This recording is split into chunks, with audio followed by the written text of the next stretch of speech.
What's going on, everybody? I'm Captain Robert, and this is Red Rock Roleplay, Meteorian Core Episode 7. Getting up there. Seven's a lucky number for a lot of people. Yeah, the lucky number. I stole the words right out of my beak. My name is Sam. 50 for 5, 6, Sam 8. Welcome to Thursday. A frosty one for most people across the world. It's very cold for me walking in and out of the office and in and out of Walmart for my whole experience of being outside. It's cold. It's cold. Gotta warm up. Cold, bleak, cold. Tomorrow is meant to be the cold, bleak, cold for us. So we ran down to Morrison's as quickly as we could. That sounds so adorable. I wish I was joking, but like seeing as the move has just happened, that is now literally my local supermarket. That's fantastic. I'm not even kidding. I mean, at this point, you're going to show up on an episode of Repair Shop. In my head canon, you're going to be in a bake-off somehow. All the Americanized Top Gear. Yes. No, it would not surprise me at all to find out that May was actually like, oh, that's my uncle. He's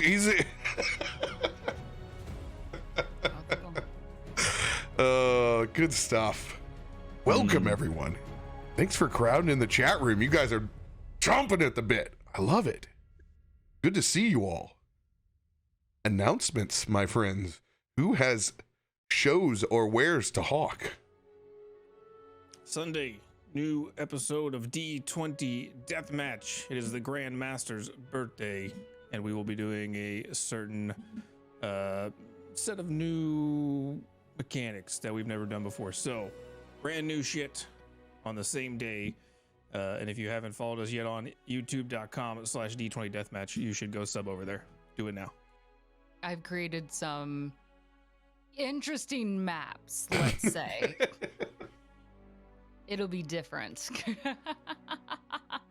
And anyone that knows Caustic will understand the nightmare creations that she can unleash, whether it be based from her own stencil now Yeah. or the forge. It's a good time. It's a good time. I'm just saying, y'all should show up because it's gonna blow your fucking mind. I've set the bar too high now. Dang it. I love it. Anyone else have Khajiit has coin? If you have wares, not really an announcement, but probably just a clarification for everyone. Off camera this week, due to move, so things are a little bit different on my end this particular episode. That's entirely why. My apologies. You look stunning, moisturized, well feathered. You look fantastic. Piercing yellow eyes. A stare that does not move. Jaundice? So A crippling vitamin A deficiency. Oh wow. we don't have As one the would expect from an owl. Oh. we need the we definitely need the shocking exorcist animation of you rotating your head around. That's the only piece we really need. I just need it on a slider over here so I can just like spin it back and forth.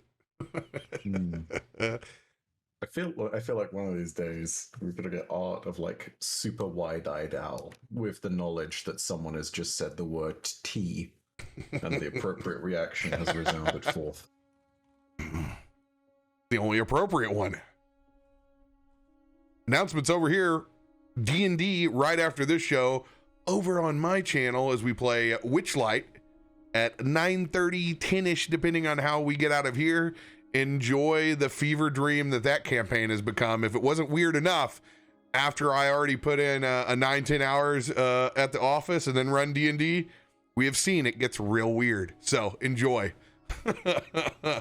Then we have D&D one more time on the channel. We have my commission game of Ravenloft with community members is going to be on Sunday again, and I appreciate you. They had a big breakthrough performance, and I want to gas them up They had like the best RP session they've ever had. I've never been a more proud papa than the last session that they had. They told a hell of a story. I am excited to let them continue to flourish, my baby birds.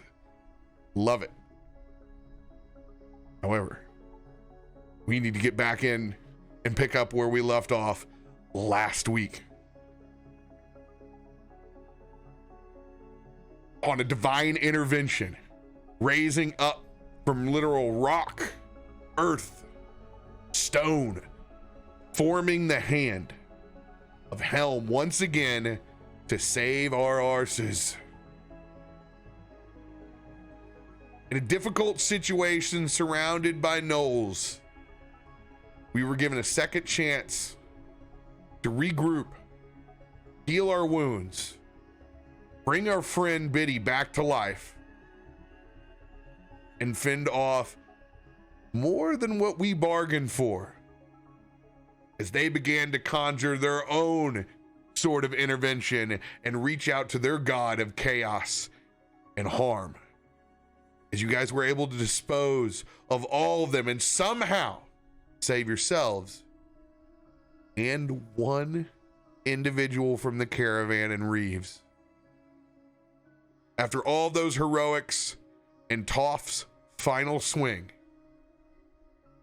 we pick back up with that light still shining down us, the only thing illuminating us far, far above, almost 60 feet from where we got into this mix.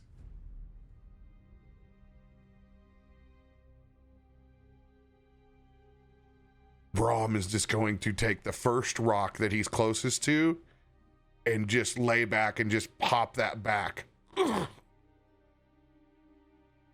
That was far too close for comfort. But you did damn well. Good job.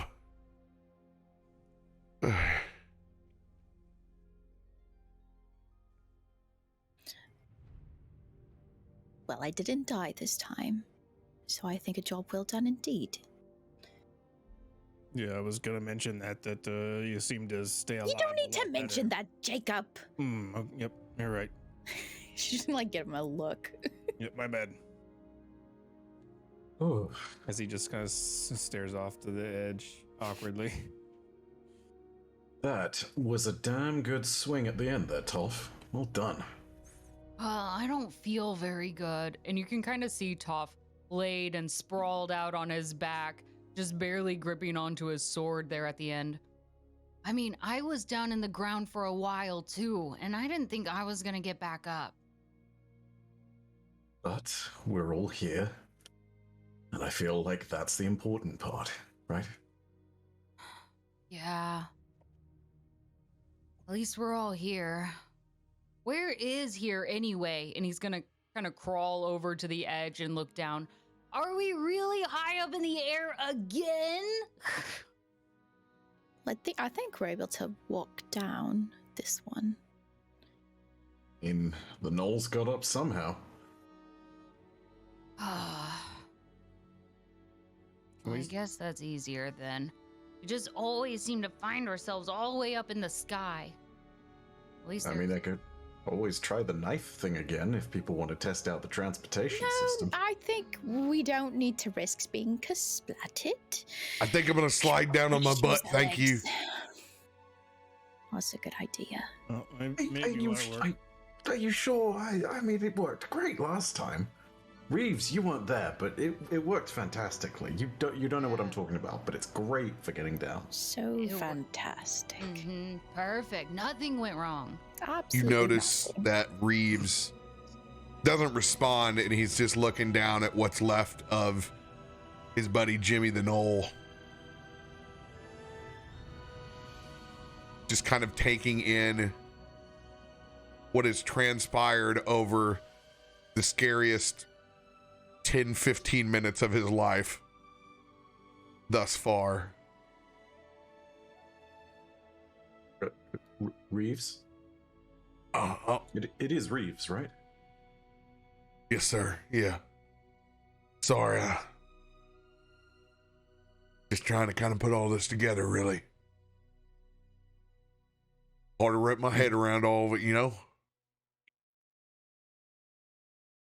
About that, you kept on calling that one giant knoll Jimmy.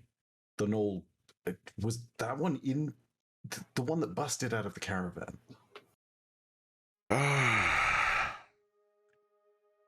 Yeah. Yeah, that's Jimmy. He's a good man. Well, what was left of him.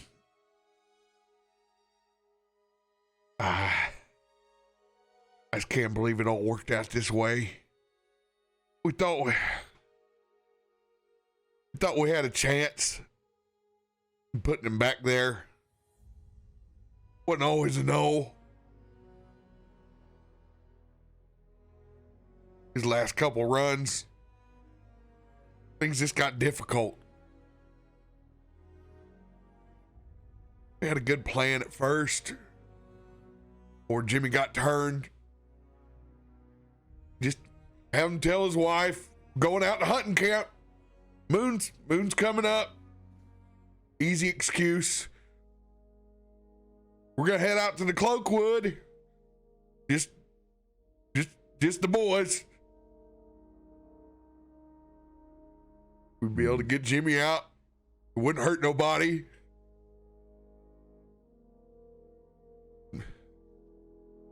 Over the course of it, we found out we could get him to sleep with them music boxes.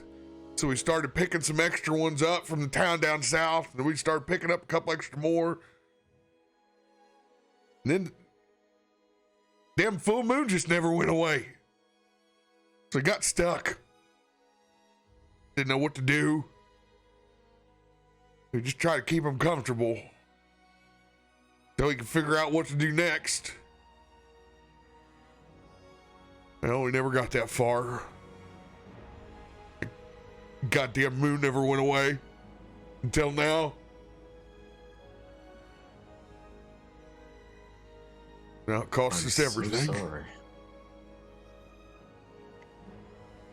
Well, I can't exactly promise that anything gets much better from here, but what I think we can promise is that we can go ahead and do right by Jimmy now. Maybe the right thing to do is to lay him to rest. Well, we also have someone who can raise him from the dead if you want an undead Jimmy. That would be a cool friend. He could probably light up too then. I'm not gonna Yeah. lie, that's really fucked up. Have you seen me ripped apart, Reeves, in front of your eyes? That's pretty messed up too. But you ain't no skeleton. You ain't no undead. You still got your mind up there. You ain't roaming around like no zombie. Jimmy doesn't deserve to be no zombie. He didn't deserve to be no knoll either. Mister, if you were okay with your friend being a knoll, what's the big difference between that and a zombie? It's not like he was talking to you then. Because that's lycanthropy. Nelson That's different. is- I thought that is- was wolves. Nelson looks very confused. No canthropy then. Whatever you want to call it. Educated jackrabbit. I mean, it's your choice, but I mean, if you're splitting hairs, you're just trying to determine what's enough for him. Let's see what you If did you're there. not ready to let go, it's okay. We have our turkey that we won't let die. Oh, strange. No. I Nelson is- appreciate my life, but this is a lot to take in. I'm sorry Jimmy hurt you. I'm sorry all this happened. Oh God, I gotta go check on the others. Oh shit. Reeves is gonna start to bumble off and head down towards the stagecoach. Hmm. Test. Can y'all hear me? Yep. Yeah. Oh, Yeah. okay, cool. Well, since we're up here, maybe we look for a good path to Baldur's Gate so we don't keep getting into these situations. Mm-hmm. I can help with that. Well, matter of fact, when we were sitting on the road, looking directly at the city, before all hell broke loose, we had a pretty clear path. Yeah, but from up here, we were going to be able to see if there's anything else that could potentially trip us up. I want to look towards Baldur's Gate to look for anything in our path to Baldur's Gate. That is a Don't mood. collect $200. Don't pass go. Just Nope. get there. Just want to roll. Oh my god. The foggiest day in the entire world. I think that's the first nat one I've ever seen you roll, Mud. It hasn't been a minute. Holy One click shit. this moment. It doesn't Whoa. been a minute. One shining moment. No, no. Sam, you just got a lucky card. Mm-hmm. I see. What do you see out there, Jacob? Not much of anything, actually. Visibility's kind of low. Some trees. A road.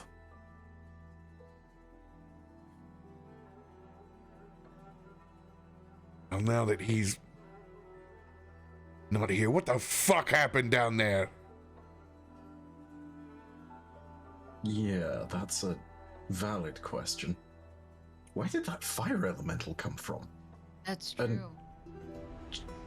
Jacob, did you break into the carriage? What happened with the cat? Who opened the I told you, carriage? I told you, sometimes the earth shifts and tectonic plates release elementals. Oh yeah, naturally occurring fire elementals. Yeah. Yeah, sometimes that just happens. Can I roll to see if I believe Jacob? That is an insight check versus his deception. Okay. I already deceived with a nat 20 the other time. Did you deceive us?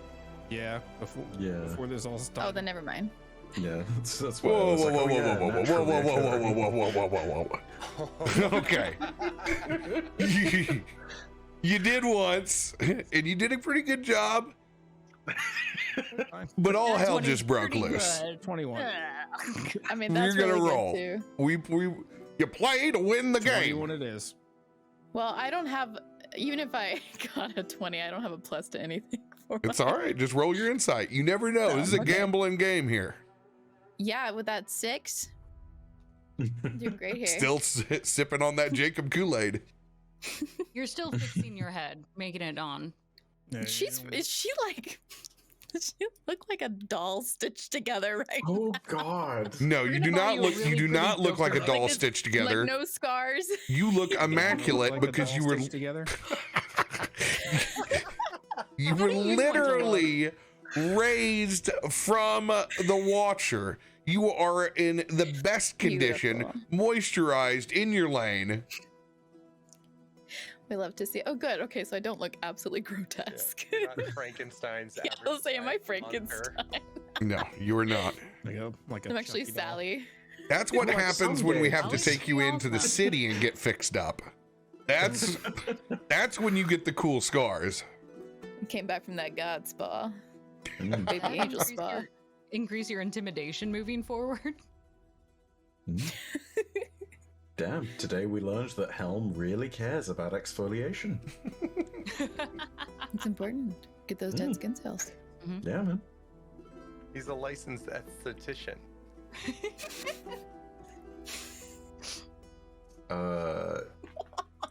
Zenrin is gonna go ahead and move to the edge and see if he can see anything that Jacob can't.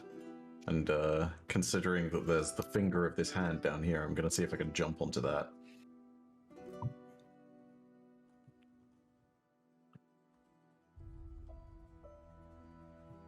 Go ahead and give me an investigation check.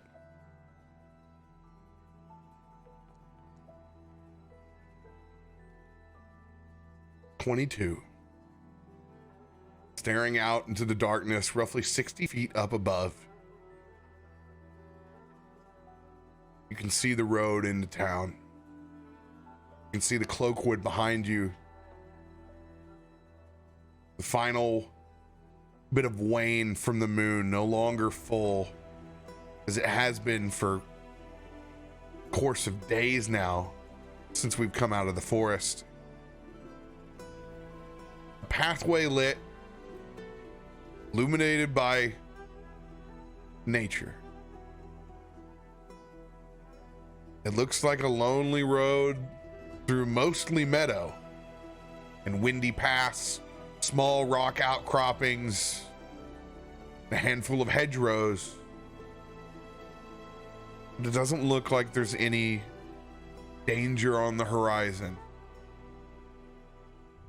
But as always, things lurk in the shadows. And it's why there's safety in numbers at nighttime on these main roads. It's gonna be a solid day before arrival at Baldur's Gate. You think to yourself, it'll have to be a choice when you decide to move as a party, how you move.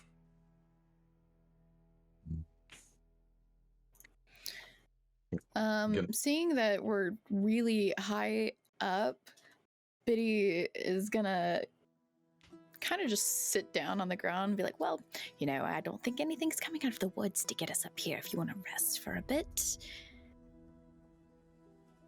Because we have a few friends that aren't looking very nice. Toph will crawl to look over the edge. Why do we need to go to Baldur's Gate anyway? What's so special about that place? Oh. It's so far away anyway. It's where we're gonna get paid for, you know, all the stuff. The How meteor much? and the guy with the eyes and the. You think we're really gonna get paid?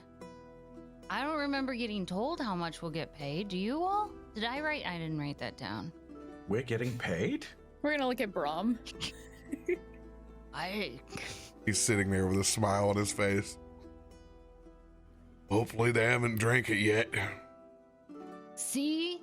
It may not even be there. They probably thought we were dead since we haven't come back yet, and they probably drank it all, and we're not even gonna get paid. It's in a safety deposit box. The money will be there.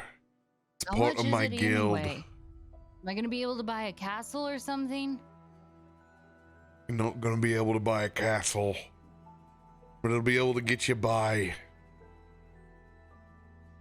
Well, I mean, we kind of saved the entire world, you know? You think they'd throw in a bonus? Or. Yeah, it seems like pretty Castles lame for pay. everyone. Wait, we're being paid? My God has stepped in twice to make sure that we can walk this land. We can share one castle. Right, and that kind of We'll share magic doesn't one. come cheap, I'm sure. Or castles in a cul-de-sac. Oh, I like cul-de-sacs. Damn, Brom, your god really wants us to get paid. In castles. Rom shakes his head and he realizes that this is why he used the Craigslist board.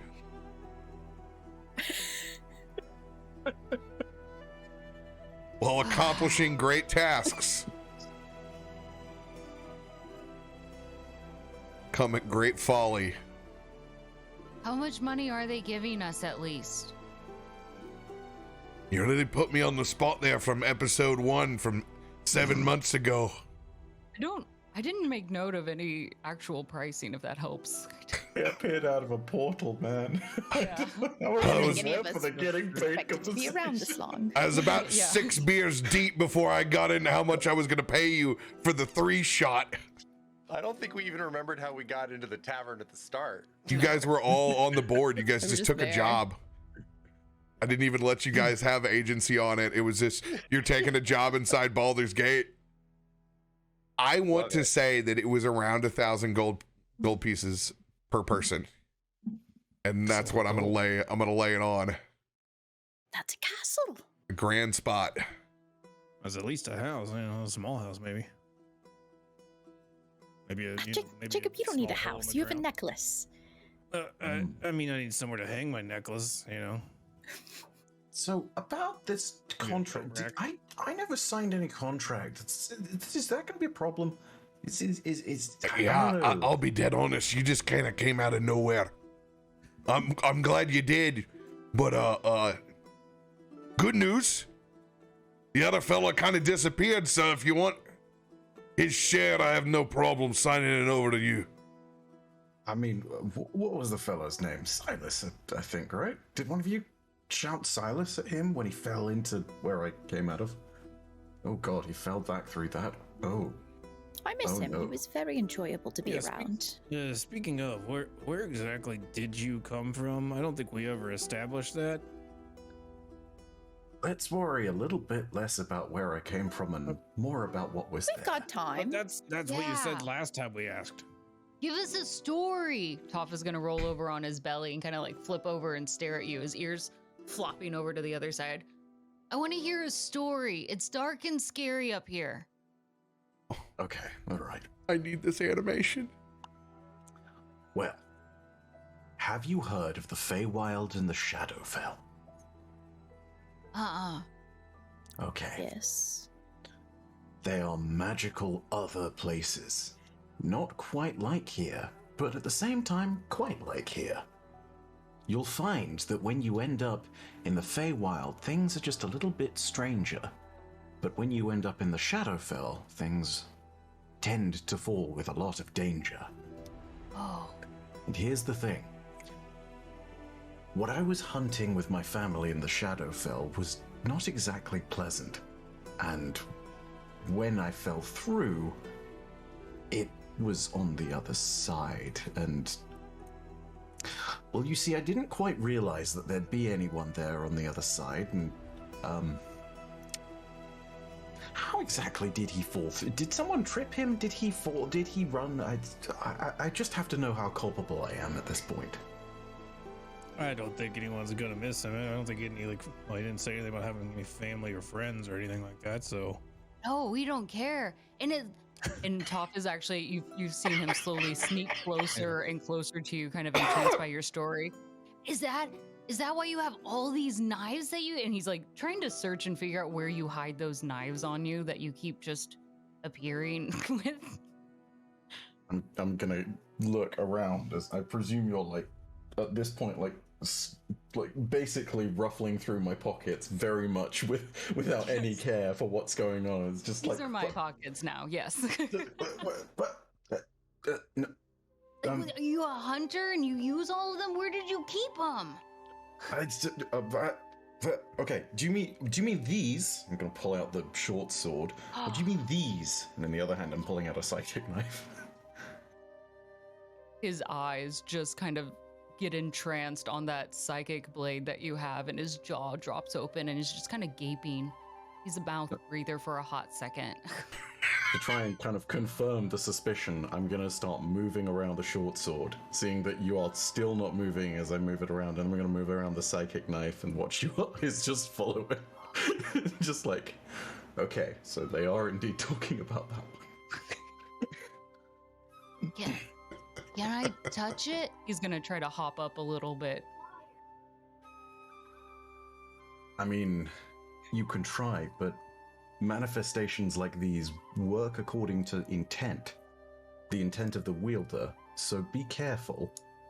I'm gonna go ahead and hold the handle out. Don't touch the blade. Okay. And Toph is nodding his head vigorously and reaches his soft paws out and kind of grabs it along the base where you've got it. Oh, it's real! Robert, He's I'm kind gonna of be. afraid to take it on his own, so he's just gonna leave it in your hand. I'm not gonna lie, Robert. I have no idea whether I can even pass a psychic knife. I'm just gonna presume that I can because I've like made the choice to manifest it at this point. Sounds good. to me. In my head, it's a ability that you can manifest and present it in a physical form. And while you can hand this off in a physical form, you can describe it in whichever way you would like. It could go back to looking like a regular knife. It could continue to look very ethereal and magical. But when you pass it off to the next person, it no longer has those properties within their hand. They can't use it in that fashion. That is a connection between you and the blade itself. Mm, That's cool. Nice. okay. Cool. Can I ask one more question about them? When they impale things, when they hurt things, do they just chill out there for a while, or do they dissipate, or? They land and then dissipate is what it says according to the manual, I think.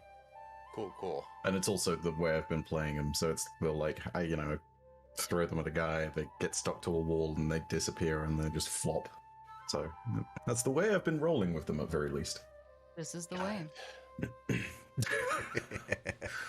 This is the way. Mhm. You must let the blade. Oh god, what's the?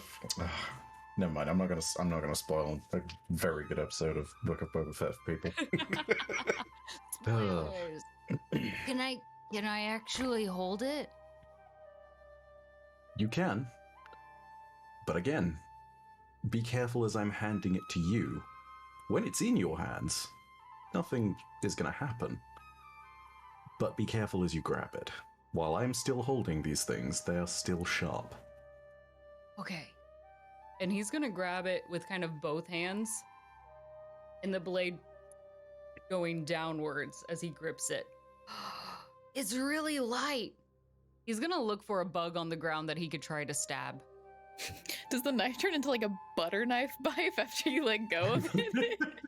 Is it like that smooth? It's got a child safety device on it. Very smart of you. Safety scissors, safety knife, same thing. Yeah, and you don't have to roll. There's plenty of creepy crawlies out at night, and when you go to attack with it, it's jarring as trying to stab any knife onto the end of rock. But you notice it doesn't have the psychic properties when it goes to it. It stabs like a regular knife. You have a small beetle on the end of it. I would like to create a small shish kebab of beetles, so I'm going to go around and stab a whole bunch until they line up on the blade. And you just see Toph going around, playing almost like whack-a-mole with the beetles and just stabbing them in different ways. This is a sight to behold, and we are staring.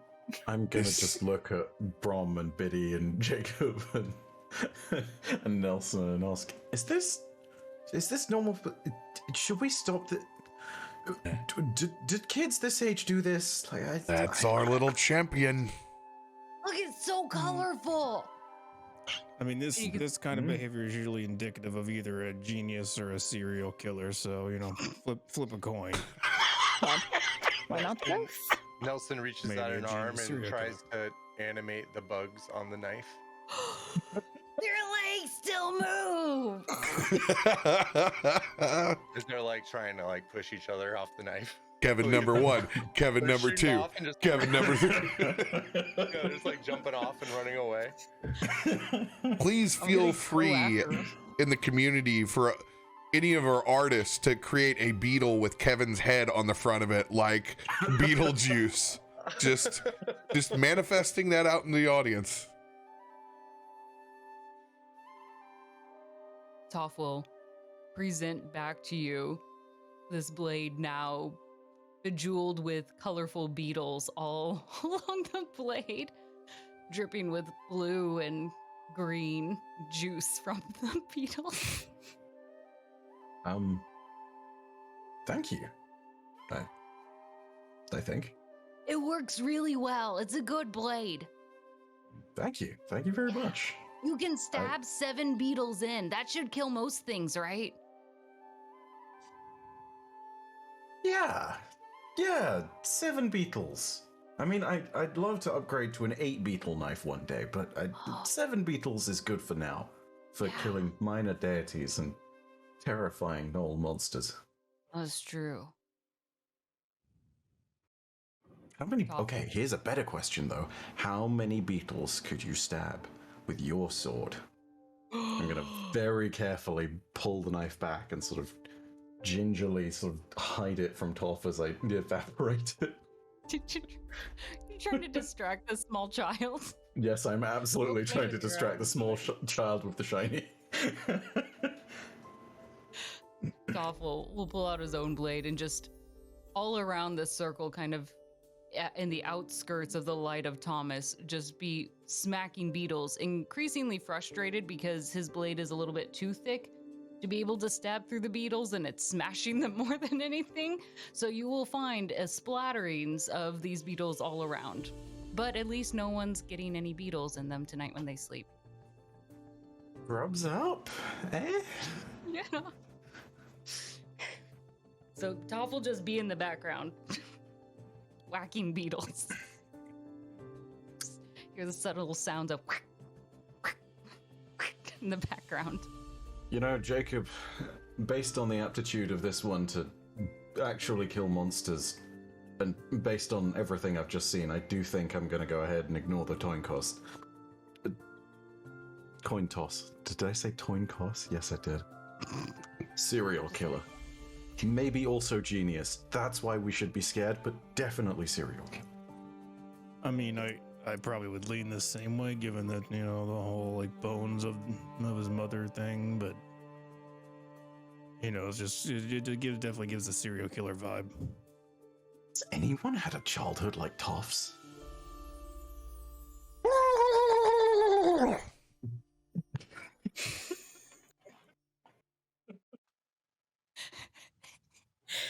It seems like Tom would.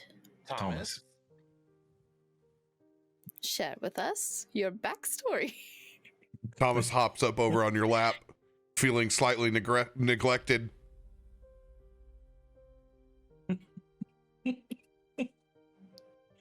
On whose lap is Thomas hopping up on? Sorry. Oh, Nelson. Yeah, sorry. Oh, yeah. But he's gonna look back at that. Yeah. Nelson nods down and gives him a little pet, and then Nelson has seen Toph kind of like stabbing at these bugs, and kind of hunches over and starts pecking at themselves with his own beak, just picking up bugs himself. With Thomas under an arm. Thomas squirms down. If all three of you going in straight burb mode. it's definitely pack grazing time, herd grazing time. Except he's not particular whether it's a rock or a beetle. He kind of likes all the round things. They just fall out regardless. Looks like those gotcha games when you walk into the pizzeria. Little bouncy balls going down the different little holes. Hey, Nelson, what actually brought you into necromancy? Necromancy is how Nelson was raised. It's how I was brought up. Brought up from the dead.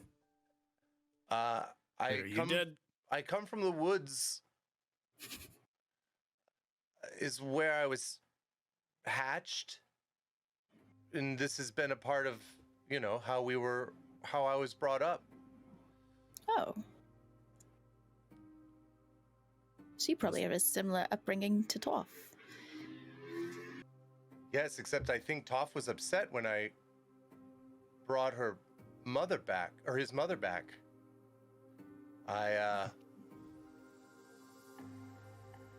Where I'm from, people would have been very excited about that. I have to ask, we've seen you resurrect things without a second thought that most of us would sit there and not even touch because of the fact that the reverence is too great to... Maybe defile is the wrong word for you. What's your take on necromancy as an art? I feel like it's not quite what we expect. They seem almost more like companions to you than what my experience with any necromancer has been, that they see their resurrected individuals as nothing more than puppets. In the worst cases, I think they look at them as tools or even slaves, but you seem to respect the things that you resurrect. Where I'm from, we don't... what you call necromancy is... to us is the same as you view healing, or your paladins do. We are all of the earth. We're all from it, and we will all return to it. So what's wrong with keeping loved ones around a bit longer. It's a bit much.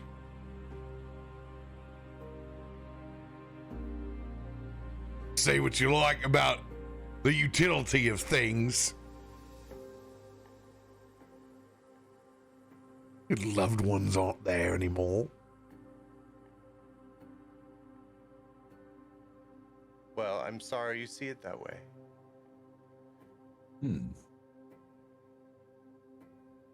Let's call a spade, Nelson. You may seek the utility of what's left here on the mortal plane before that husk of a body seeps back into this earth. There's no Jimmy left in Jimmy. Hell, Jimmy left a long time ago when he got turned into a gnoll, and then what was left was long gone when it's a husk of meat. No will, no agency over itself, no soul. I'll let you speak of utility, but I won't let you masquerade as if they're still there. I'm gonna have to draw the line there. You attempted to draw the line at me when you first saw me fall out of that portal. And perhaps with good reason. I did pull that stone out of my forehead, and the whispers were pretty nasty at that point, but I proved you wrong. Nelson, are they still there? Where I'm from, they are, yes. We consider them still there. So perhaps it's just a difference of opinion. Perspective. Braun, don't worry. If the day when you finally fall, I will not be the one to pick you back up.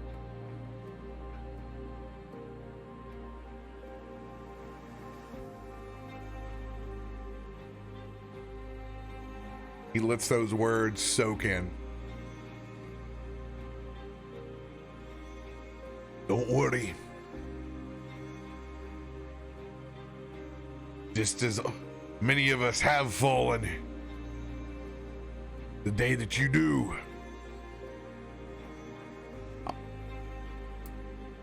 he begins to say I, but he stops himself. Helm will put you back together the way that you were.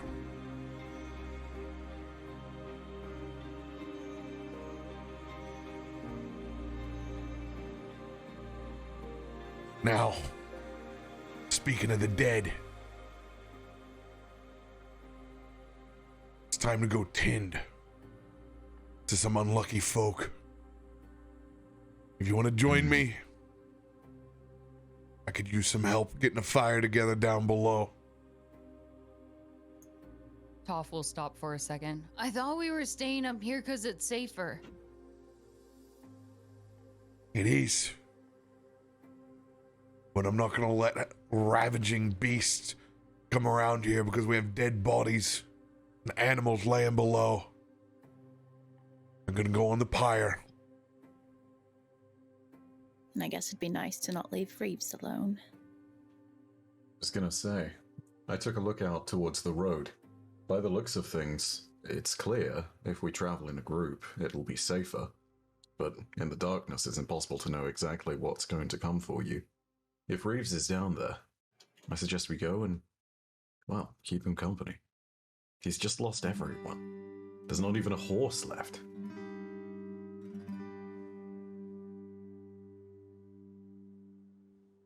Rom gets up, begins to make his way down.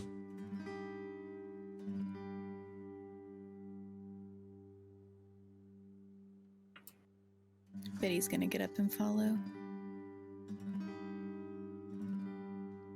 I'm going to stand up, look and see if Toph is still smashing bugs, and sort of gesture that we should also head down.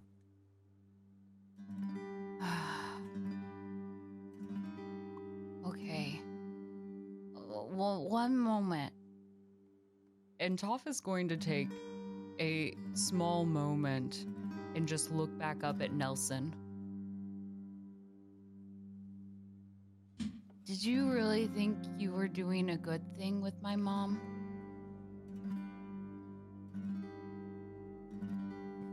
Yes, without a doubt. You cared about her very much, and she meant something to you, so... Yeah. I mean, you're not wrong about that, but... she has a hard time letting go.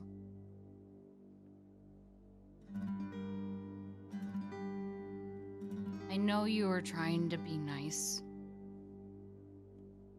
So thank you. I remember what you told me after it happened. Yeah. It was confusing. You seemed to want to resurrect Reese's friend with my powers. Well, sometimes my mom is real mean. She's not.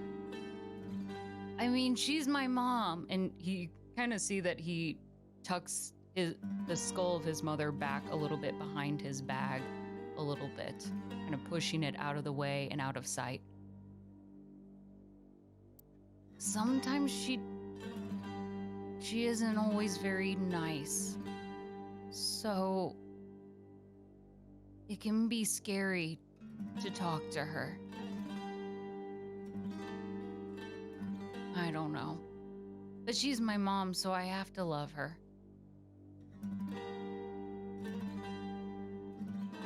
It's of course okay to be scared, but I don't think she would ever hurt you. I don't think it's me.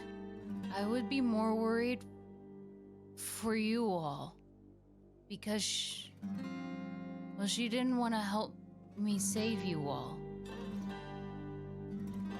I haven't talked to her as much because we've been having a lot of fun. I don't think she really likes that. So. We had a fight in the woods where she came out to help us, didn't we? Well, help me. I just don't want you all to get hurt. And if I at least am the one dealing with it, I can help control it a little bit more. And I guess as long as you think you can control it as well, it shouldn't be a problem. I don't mind if you did it to me.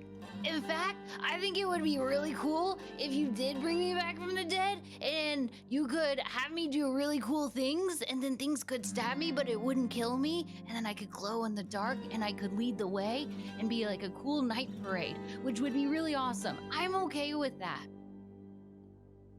But I also know that I wouldn't hurt you. I can promise I would only ever do that as a last resort. A very, very, very last resort. Okay. Because it does sound like a lot of fun. We'll deal then. You can raise me from the dead, but maybe ask me for my mom. Okay? Deal. And Toph is gonna stick out his paw. I guess we have to go down. Nelson grabs Toph's hand and gestures to Thomas to come over and jump on his shoulder. Toph is going to misinterpret that and assume that you were inviting him on your shoulder. And is going to hop on top. I don't know if I can sustain that. I'm a small bunny. How heavy do you think I am? I mean, I'm a weak. There's a negative in front of that stat. Is all I'm saying. Frail Genku body. It's just Way like less than Thomas. I'm So not big. because I don't know. Okay. Hold on. Nelson widens his bird stance and puts a hand on either side of you, holding you on his shoulders, Thomas and Toph, and starts on down, following the others.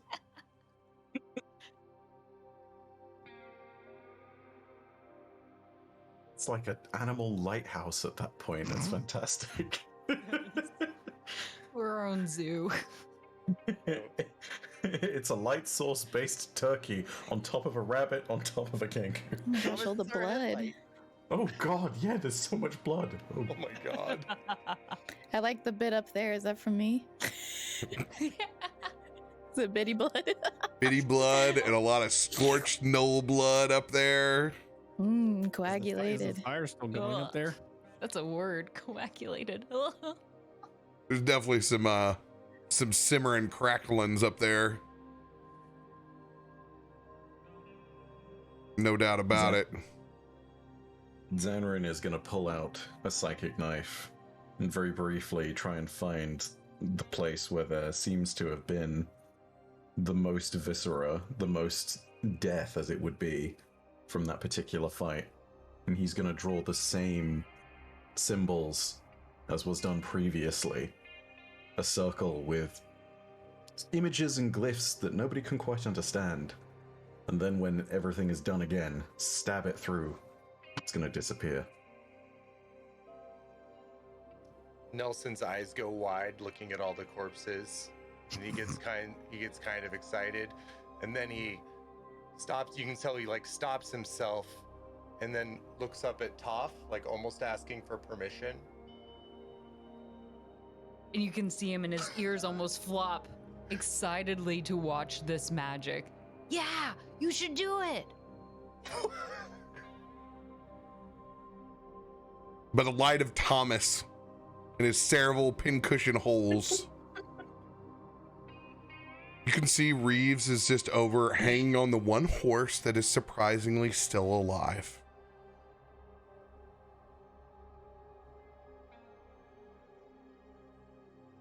Just kind of in a trance, combing its mane, staring back over at the rest of the carnage as the owlbear eviscerated, as well as Hobbs, Shaw, and Arthur torn to bits. Just kind of sobbing, repeating the same motion. It's all right, girl. It's all right. It's all right.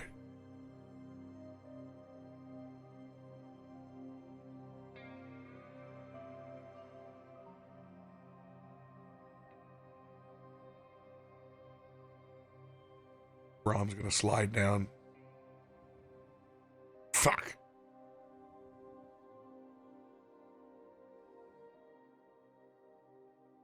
He's gonna let Reeves be, but he's gonna go and walk around and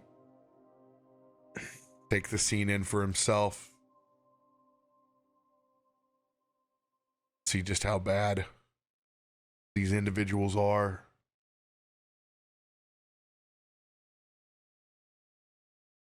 Zanrin's gonna jump down and make his way to Ricky. Just sort of stand there and sort of do what can be done to sort of give any kind of dignity and death to this poor owlbear that has been horribly massacred. Old Ricky's in pieces as well.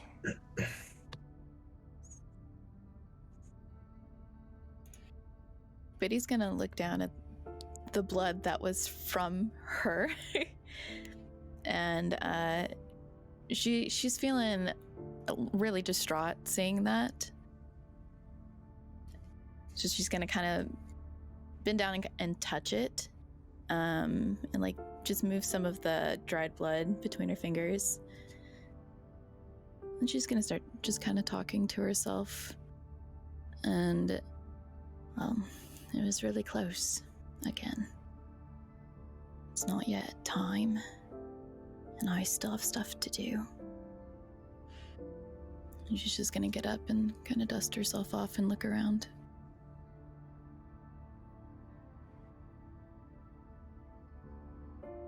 if you look up. Not because you're short, but because I'm on the Kinku. You're gonna see Toph's ears kind of flop over you. Are you okay? Yeah. Well, better than I was, to say the least. I hope so. Is that all your blood? I don't know. I died. That's fair. Depends on It's what a lot. occurred afterwards. There's a good chunk of burnt old parts up there too. She's kind of look. So it's not all mine. That's a lot of blood for a little gnome, eh? Hmm. It is a lot. I'm glad you're okay, because that's a lot to lose. Are you feeling lightheaded still? No, I feel great. I feel like I came from a spa of the gods. Is that what happens when you die? You get to go to a spa? Actually, whenever I died, it was just nothing. I don't recall much. I was out and I was awake. Oh. That's kind of But- scary, isn't it? I mean, yeah, it's terrifying. The idea of not coming back. But thank God we've got Brahm, she's gonna kind of yell it. His ability to have a god that is willing to save me twice. Maybe when we get to Baldur's Gate, then we can go to his his building, the temple, and we could give him some food or something as thanks. I think that that'd be delightful. I'd also like to give my thanks.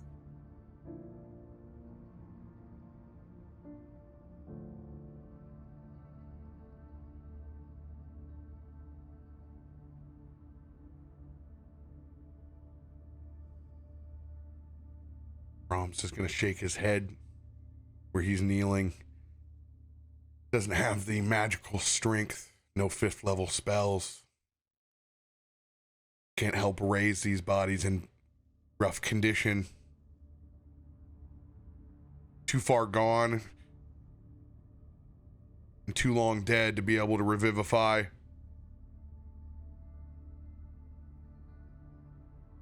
Just shakes his head as he keeps making his rounds, as it slowly sets in that he's not going to be able to help.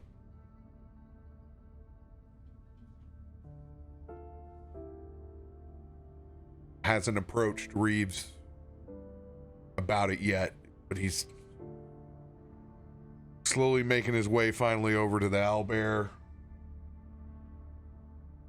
Now on the other side, near Xanrin.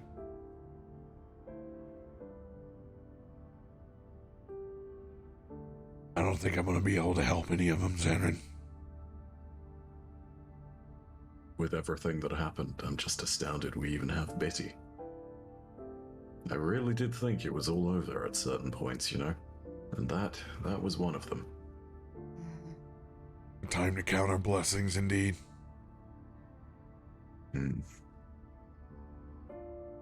A shame about this beast. Could have used a good owlbear. You know, I had a very strange niece at one point. Very strange indeed, because she claimed she could talk to these. Not a typical condition for us. But then, one day, she came along, and lo and behold, she was riding one. And from that day onwards, none of us bothered to question. Seemed logical enough. I only wish I had her talent in the moments before any of this happened. Well, Color me not surprised on that. These beasts are smart. Smarter than what they let on. And the But I've Feywild seen- does do strange things. No doubt. I've seen the ones that have tongues that can speak with animals. At first you think it's just a connection, then you realize it's a bit more than that. Some have that Like a- talent. I wish I did. It's like a whisper. Not much different than you in the back of our heads. Yes. Maybe not. What do we do about him? I motion over towards Reeves, who of course is still standing there. Reeves has a right to take that horse, that carriage, and go wherever the hell he wants to. As far as this covered one over here, it's probably where we'll start the fire. Drag it off to the side of the road. Use it for kindling and sustenance, then we don't have to drag off many old branches here to get us started. I don't argue about that, and even if Reeves did want to ride off into the night and just forget about all this, I can understand. But I still think that even if we need to stay for a bit, we should discourage him from that. Like, what happened? We had 2 entire groups that met on the road, both armed. Granted, we were probably more capable than these poor souls. And all of them ended up dead. If Reeves goes out alone, I don't know if he's going to make it. We owe him at least an escort in the town. That I think we can agree. No doubt.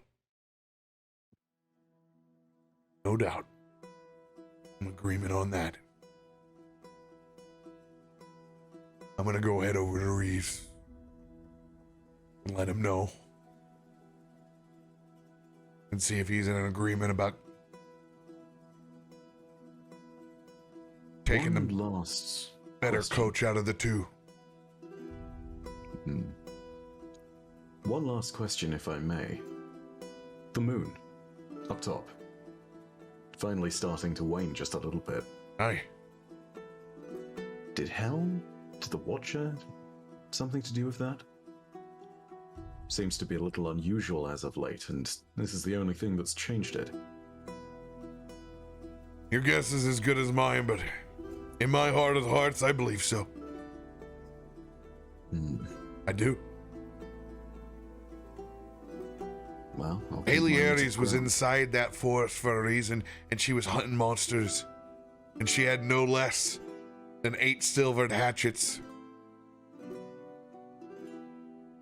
That was a warrior prepared. Granted, we ran off and lost. Was never able to reconnect back up. But I have a feeling she may have been hunting in them woods for a while. Whatever caused this everlasting full moon, well, might not mean much to everyday commoner. Seems like it meant a whole lot to whatever creeps around in these woods. So the Watcher seemed fit to fix that for the time being. I can tell you what, when that cycle comes back around, you're damn right I'll be watching. Do you think it had anything to do with that thing that was nearly fully manifested?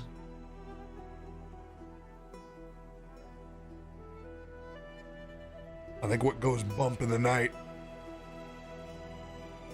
has a lot of connections.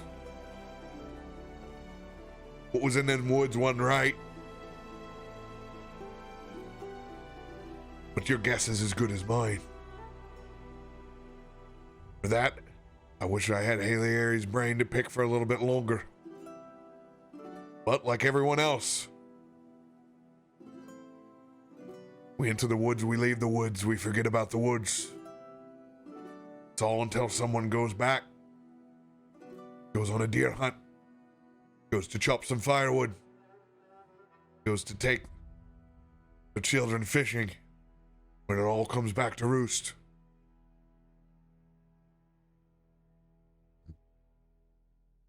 Well, I'll start working on the wagon.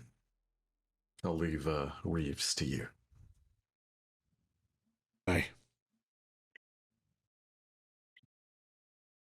I'm gonna move and slowly start, untying any bits that may have still attached what's left of Ricky to the wagon and seeing what I can do to sort of lighten the load and take away useful things that are still there and haven't been destroyed. just generally manage things.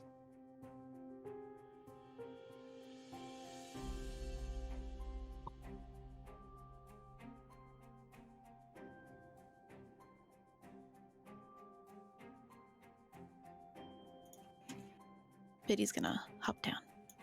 Boop. I don't know where the most shallow parts are. So our fire's over here? Or have we not started one? Not Haven't yet. figuratively started one yet. Yeah. Okay. Just gonna kind of hang out between you two. Well, are we starting a fire anywhere? It's getting cold. I'm gonna just look over at Jacob and sort of look at the wagon and think, handy. Jacob's gonna hang out up top here for a minute before he comes down. He's gonna just look back at the spot where Biddy died and where he had called out to his patron, and just kind of just stand there, look at the smoldering ashes for a minute, and just kind of shrug his shoulders and, well, thanks for nothing. And he's gonna spit on the ashes as he hops down and then goes over to what'd you say about a fire? Oh, I mean, it's getting cold, so I think we should probably start one. Mm-hmm. We could use one off here to the side of the road. So he'll walk over and break a piece off this carriage and use it to start a fire.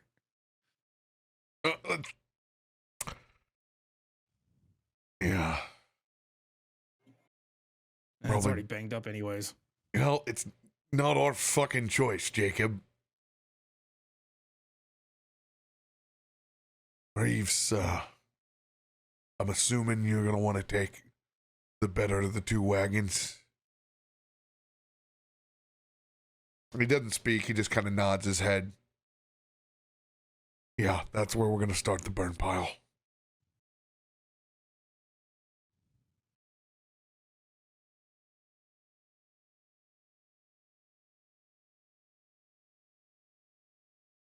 Well, if we're starting it here, I'm going to move. Toph will go ahead and start grabbing a few of like the Knowles bodies and dragging them over to that area. Where do you want me to put these? Just put them on the cart, Okay. and we can just move the whole thing over all at one time. Gross.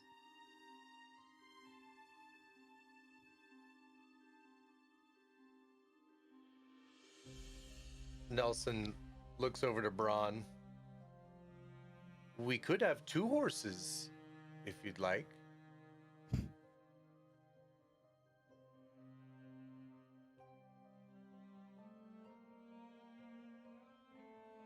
Looks back over at Nelson.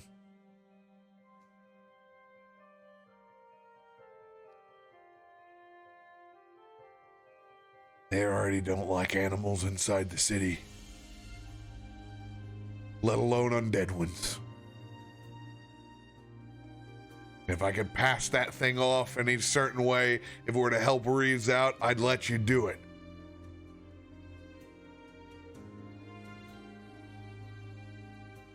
But not today. He'll be fine on one. So the owlbear then. Then we can all ride it. We don't want the party getting exhausted again.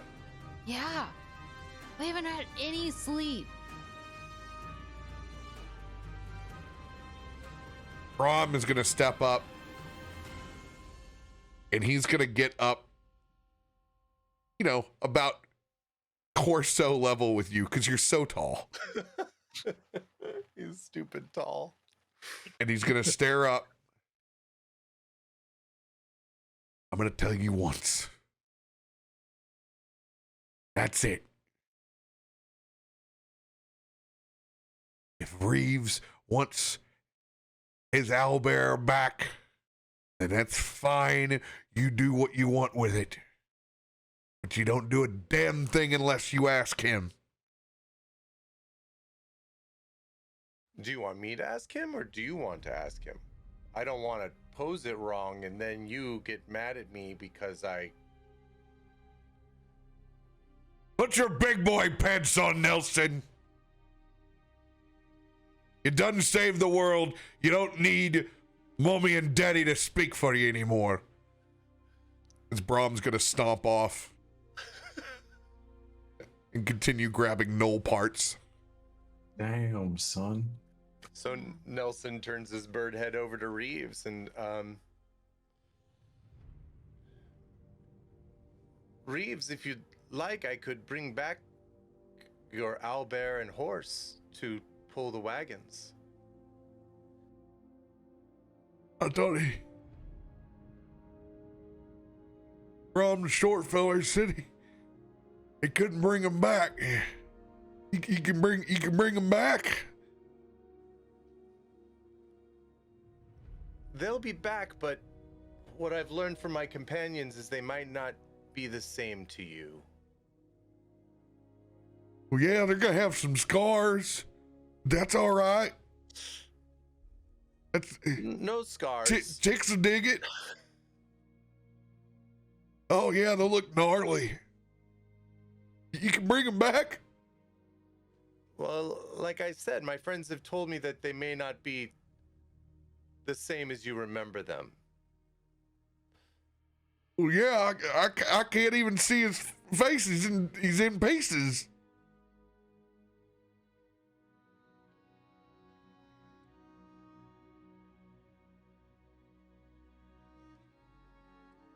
If you'd like me to, I can. Yeah, I'd like to talk to my friends again. Tell them I'm sorry. All right. Nelson's going to reach out his hands, kind of look up to the sky. He sees the three corpses of Reeves's friends, concentrates on them.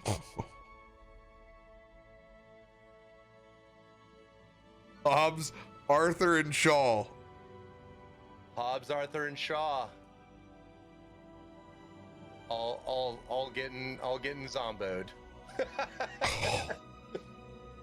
Man. Need a snack to observe this. Hold on.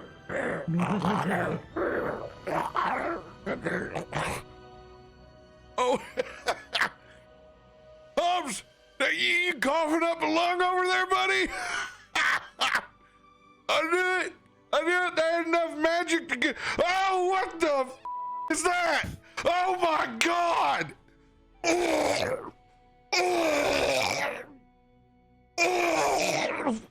What the you do to him? Oh no. You're welcome. He looks like something thrown out of a chamber pot. What the f*** your problem, man? You said you can bring him back. As he mostly resembles Chet in his weird science form halfway through the movie. Very Golgothon shit demon-like almost. Just a pile, very much a lemur at this point of a zombie. It's kind of hard to take form of where they're at the moment. A shit pile lemur. I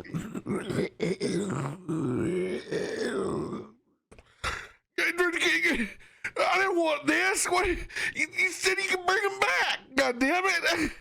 I trusted you. You turned him into this. You said you wanted to talk to them. I didn't say they could talk back. No, you. As he pulls his crossbow out and he puts a bolt in the back of Hobbs's head.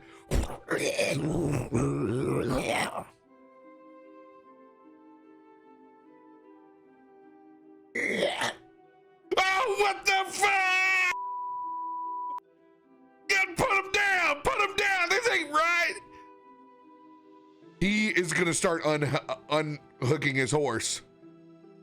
Get the out of here. This is bullshit. I don't think I can unsummon them, right? They're there. You can drop your spell at any point in time. Oh, okay. I didn't think it was like a channeled thing. I thought it was like, well, that's done. You have agency to drop your. Got it. Got it. All right, then seeing his panic, I will release them. No, he is saddling up that horse. He is done. I'm gonna go over towards Reeves, and see if I can try and persuade him to stay for his own safety.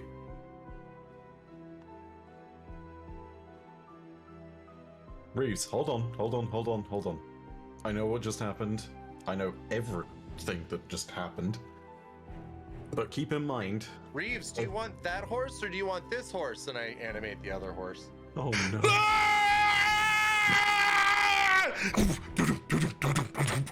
When you animate the other horse, he does not bother to listen to Xanred's pleas. I'm just gonna... Mother... He is gone. You hear Biddy just like slow clapping in the distance. Well done. Very entertaining, to say the least. I'm just gonna stare over at Nelson. Next time, please learn from that encounter, and what you have learned is that maybe tell them a little bit more about what's going to really happen when you resurrect their friends. But also, did you have to resurrect the horse? I gave him a warning about his friends. He was definitely warned. I've And told you this. This horse won't get tired. This horse is better. It's also missing an eye socket, and It's got several 3 ribs. legs! Pony! Toph goes up and nuzzles it. Nelson, all I would say is that there are many places out in the world. Where you are from, where I'm from, where Brom is from, every single one of these places leads to a different view and path in life. Yours happens to be one with great power. One that genuinely means you can change the world. But just because you can change the world doesn't mean you always should. Sometimes the best thing you can do is wait, stop, think, and consider. This might be one of those moments. Not everybody views the way that you view the world as the way that things should be. Oh my god. That Oh is god! What is that? Well, And suddenly a Tarrasque has descended. A skeletal Tarrasque has descended. Nelson's way more powerful than we realized. Oh no. Have He's we summoned his Nelson? own greater demons. Oh god. And you insert from a file instead of a token. Ding! And lo and behold, the Tanaruk is yet again back, except this time it's got a horse. Oh boy. Xander, I think I'm able to show some compromise and middle ground and have respect for you all and your wishes, but I'm not going to just stop being who I am. That's not what I'm asking. I would never ask you to not be yourself. I defend your ability to be yourself as well. But oftentimes, being who we are also has to come with the acknowledgement that other people in the world may not understand, or that the way we are is something that they won't understand immediately. We need to always leave room for people to learn and grow.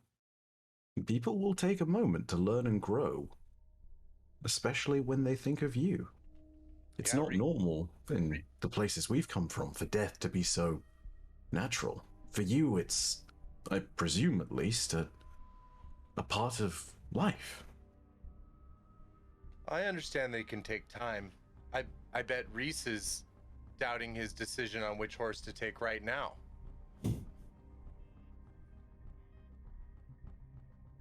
Be that as it may, giving people time to grow is perhaps the important thing.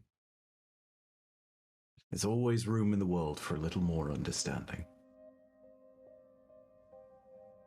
Well, let me just say, Zanrin, that the Nelson you knew a week ago would have resurrected all of them without asking. So I think we're making some progress. I think so. Baby steps. Which, I grant, maybe is the wrong phrase. Baby steps for a kenku or an owl, it's all very relative. It's different, isn't it? What do you think we should name this horse friend?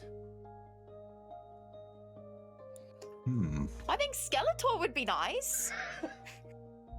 I'm gonna... Skeletor! She's I'm just gonna leaning on that rock back there listening to all of this. I'm Very gonna intrigued. gesture over to Biddy and be like, yeah? It's a good name. Thought of it myself. Why so scary? Nelson, have you seen it? Yeah, it looks beautiful. What Exactly. about Meredith? That's a beautiful, very regal name. I think that it's very fitting. Absolutely. Meredith. Darth, Jacob, Brom, have you seen our new horse? What should it be named? That's what I fucking think. No, As he grabs a couple of the extra horse blankets from the side saddle, starts throwing it over the abomination in his eyes. What about Daffodil? Jacob bends over and looks at the legs. Tripod.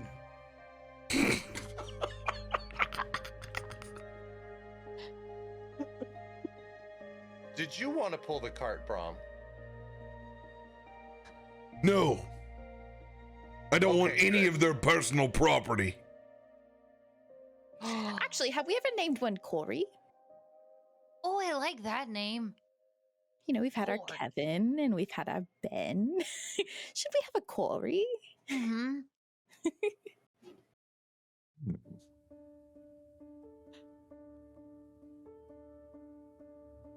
Well, that's my vote.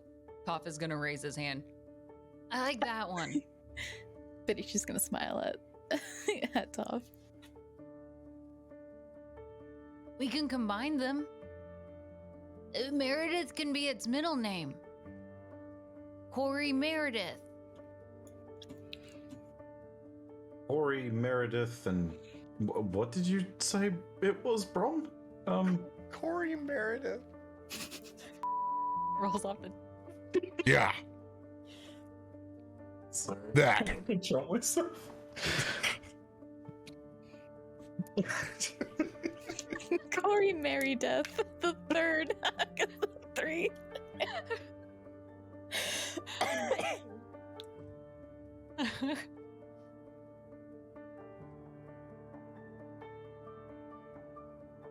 All right, then it's settled. Mm-hmm. I think that's great and catchy. And one day we can give them a nice nameplate and a stable and an apple. You know that thing falls apart in like an hour. Well, we Right. can put it back together.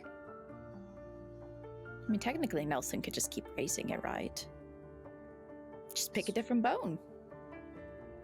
Plus, when you can see through it, it helps me learn how they're made, and that's pretty cool. Kind of reflexively, without noticing it, in his spell casting, Nelson imprints the name onto the horse Zombo and Oh no. kind of instinctively sets it to respond to all of his friends in the party. So anybody could potentially call to it. That's the most branding I think I've ever seen.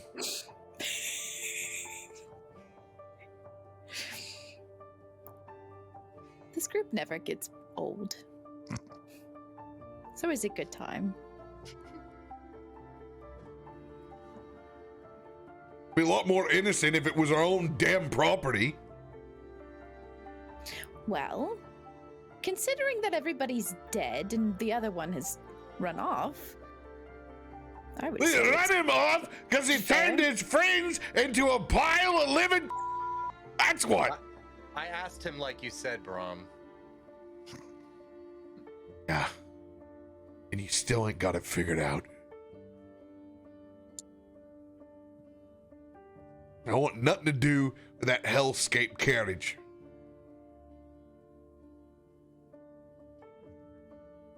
I'm gonna walk up next to Nelson. I'm just gonna say, give it time. But he's also gonna walk up next to Nelson and kind of like whisper, Well, to be fair, I think nobody's gonna try to steal this horse from us, at least. I think it's good.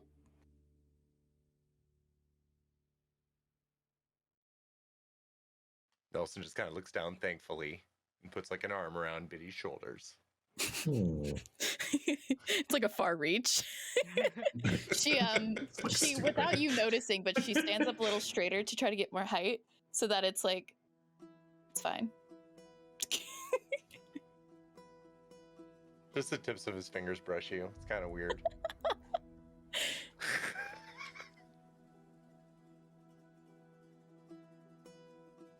Brom's gonna cast second level ceremony over on the side where the remains of the dead may be put to rest. May their bodies not be used for any more bullshit or unwillingness left on this material plane.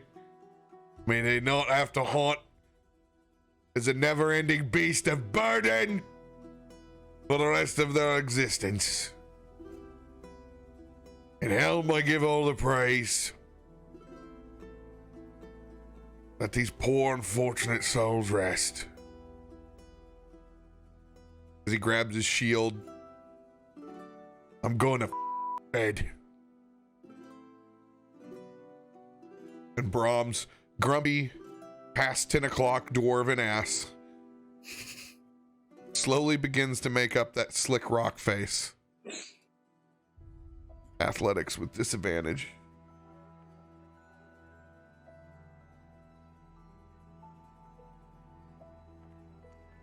Nice. Pretty good. Pretty good. He's able to get his Angry hobbly little Brom. butt up. Angry Brom gets shit done. He's going to take his butt back up to the top where there's still a little bit of that moonlight that struck Biddy, still faintly. He's going to go up there and lay down with his shield.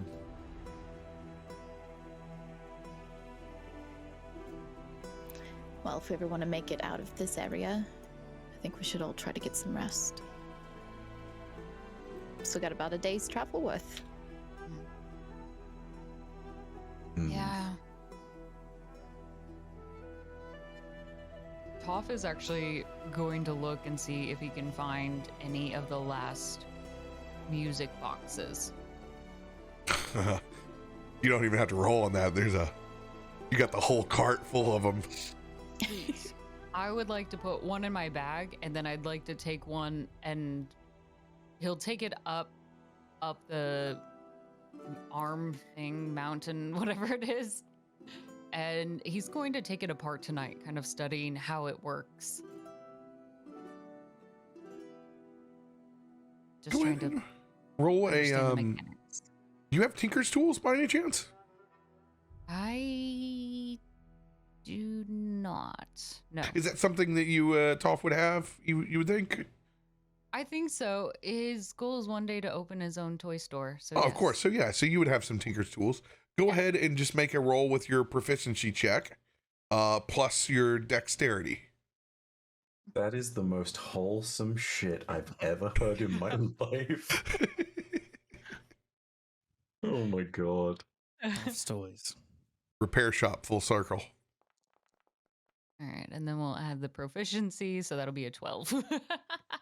This is new to me. I'm gonna probably maybe grab another one because I'm gonna mess this one up.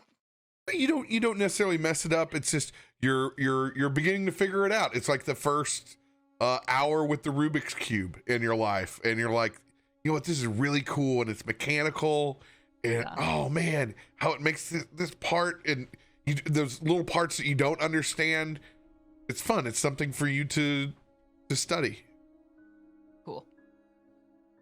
That's what I'd like to do. Kind of at his bedtime. Like, he'll join Brahm up at the top, and you can kind of hear him picking away at the metal and pulling parts of it. And every now and then you'll hear like a ping of the sound still kind of echoing in this small little wooden box as he figures out the mechanics of how the wheels turn and register and the twisting of it to make it all work. The little pop-up of the little pony that dances in a circle.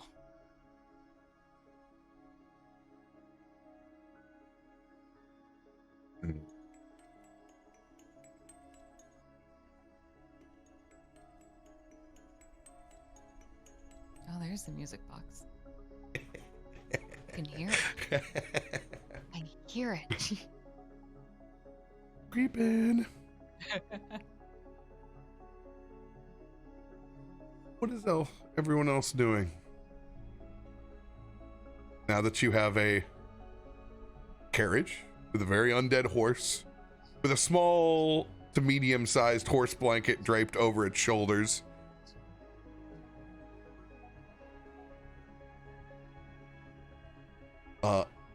Nelson, I will allow you in your handiwork to go ahead and roll a spell attack, and I will set the DC at an 18 for you to Frankenstein that leg back. Oh! Damn, son. Where'd you find that leg? Oh, gosh. So out of the corner of his eye, kind of sees the last of what do we pick? Corey Maribeth, right? Corey, what did we say? Meredith. Corey Meredith. Nailed it. First try. Sees the leg there kind of laying half underneath the carriage and gestures towards it, and it kind of like molds in the earth as like a layer of mushrooms and moss that ripple over towards the main body of the horse, and then become kind of like a stalagmite, right? Yeah, stalagmite are the bottom ones. Yeah. Like a stalagmite, and attaches to the rest of the horse body as the fourth leg. You could say stalactite or stalagmite. No one's gonna question you. I think No one knows. Tights are the ones that hang to the ceiling because they hold tight to the ceiling. No, Stalagmites are the ones on the knows. ground because they might one day reach the top. that's exactly what I did in my head. Like the Hell T yeah. hangs and the M's are up. Mm. Oh yeah. And I instantly forgot again. This is the science portion. I'm a of tonight's goldfish. game. No one actually knows. It's science. Okay, no, here's the way of looking at it. Stalagmite and stalactite, the different letters, the T and the M. What does the T do? It's got like the roof at the top and then it hangs down. What does the M do? It's a pair of like peaks. So it's them going upwards. This is what your Damn. YouTube army is here for. This one shining moment.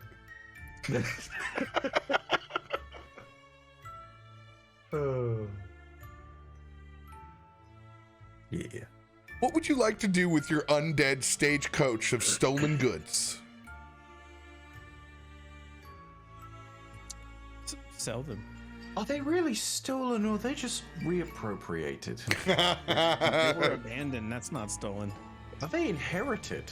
It certainly depends on how folks feel in the morning. Has anyone looked inside yet? I don't even know what's in there outside of a couple music boxes. Yeah, me either. I'm gonna look inside the coach and take a look to see if there is anything there. And roll perception-y type things. And I think I also got a magic item E from chat. No. Same.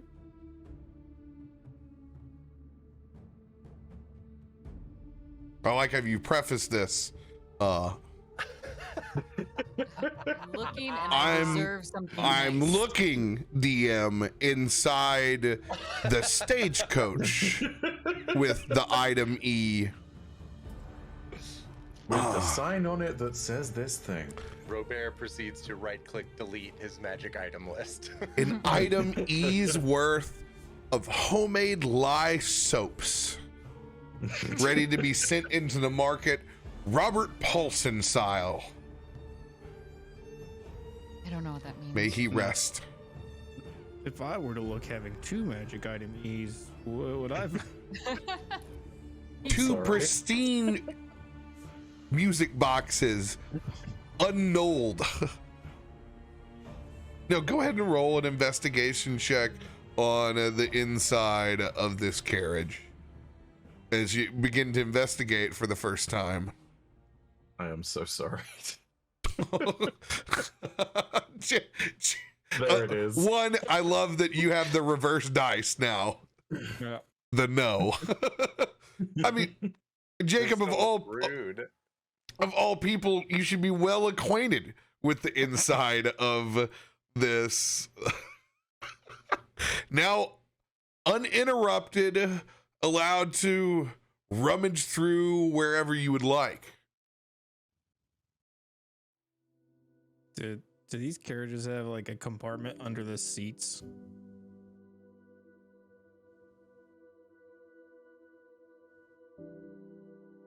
Maybe. Because that's where I would be looking. Go ahead and so you're looking, investigating. Strictly, you want this nat 20 for under the seats. You need to direct on the investigation check. You got to direct where it's at. Well, I mean, anything else would be in plain view, right? So I would be investigating inside of any sort of compartment that's closed within there, whether it's, you know, if the seats are, or if there's like a box inside of there that's like attached to it or something, just something that would be closed and not plain view. Your choice is to investigate the front seats or the inside of the carriage. The front seats, you mean the seats inside of here? Yeah, that's what I thought. You're talking about the seat. You're saying anything on the inside. I thought you were talking about the front seats, like up here. No, I'm talking like there's usually seats in the carriage. Yeah, and I would okay. imagine that There's okay. underneath of those, maybe they have like a lift up Yeah, seat yeah. on them or something. I got you. Yeah.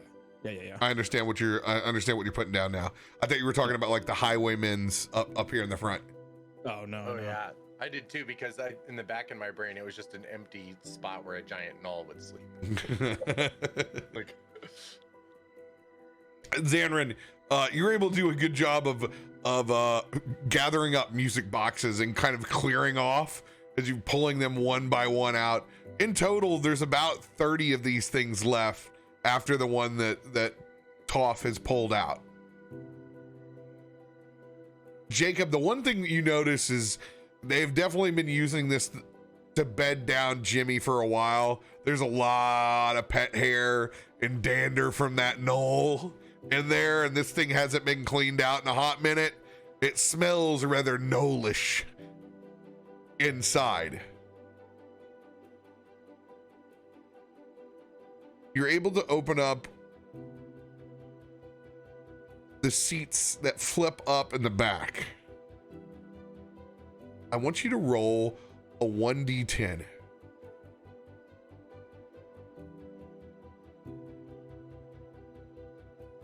Nine.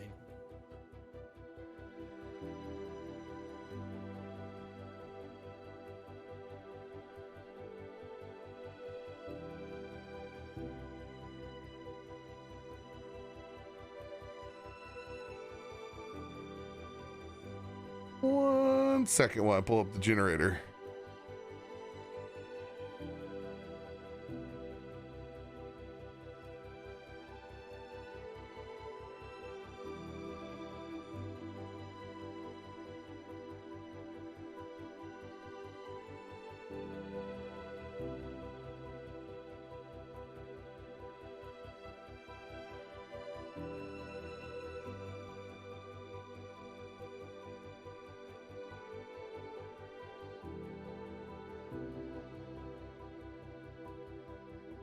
You find a small lockbox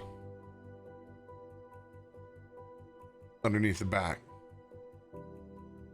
Inside that lockbox, there are several manifests. And just kind of parsing through, you're looking at paperwork they need to go in and out of Baldur's Gate. Paperwork that will actually get you in between the front gates and Lower City. And then you flip to the very back and you see there's a piece of something that you don't think that they understood what it was, but they held on to it. There's a spell scroll. I need you to roll a 1d20.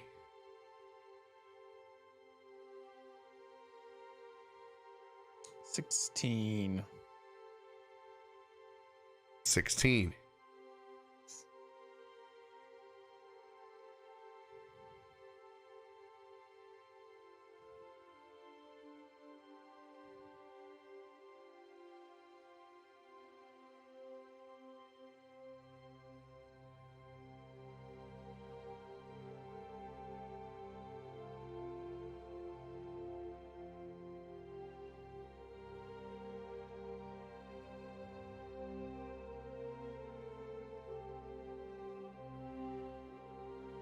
Fourth level spell.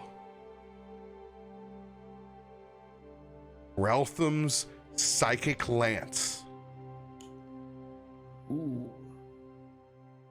You can unleash a shimmering lance of psychic power at a creature you see within range. Alternatively, you can utter a creature's name and that target is within range. The spell target, if you can see it.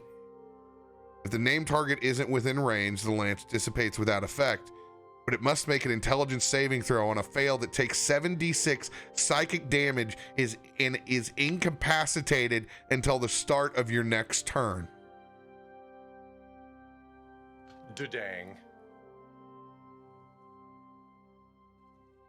Looking at Double this, dang. you think to yourself, there is no way that they understood what this piece of paper that they had. Probably picked it up flea marketing somewhere, saw the runic glyphs on it, thought it looked important, and threw it back in with their manifests. So you tuck it back. It is a one and done spell scroll. Got it. You go and flip over the seat in the front. That's just from your D20. Go ahead and roll me another D10.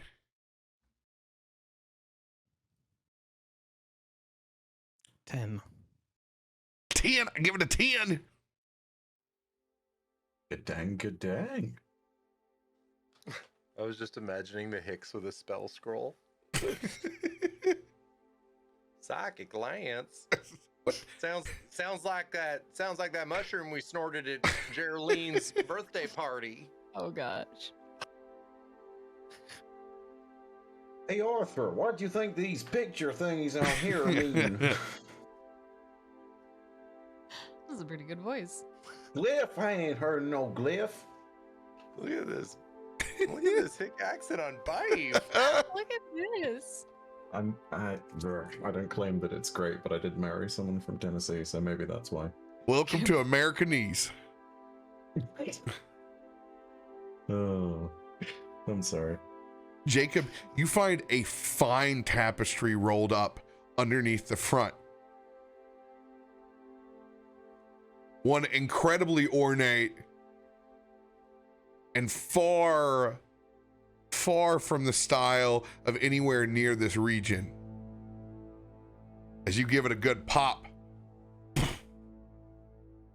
it stays floating in midair. Ha! you've become Aladdin. You've got a genie and a magic rug. When do you get your monkey, sir? Come on. Show me the world, Jacob. You have the large. It's one of the large ones. The 6x9. Yeah, it's the big boy. Was that the? What is that? Ooh. Was that got a back bench? Is that like a 9-seater? It's got a Hemi. It's A sedan. That you can remove your item E. Okay. Both of them? No, it's just one. Okay, cool. They had a spell scroll and a flying carpet in this place? Merchants for a long time. And the one thing I know about hillbillies that hoard and collect, there are hidden nuts where you wouldn't believe. There's 8 more flying carpets rusting on his front lawn. So, Matter of fact, Aerosmith used that one in 1984. the flying carpet has a flying speed of 30. Does it have its own flying speed? They turned all flying speeds into walking speeds on like everything. Right. Well, no, it has a flying speed of 30 or walking speed of 30, whatever. I mean, I'm just asking, is that a separate speed from my personal speed? No, it's whenever you're on it, that's your speed. Okay, I was just wondering if they were to fly 30 feet and then jump off and run 30 feet, if that works or not. Didn't know if those were independent of each other.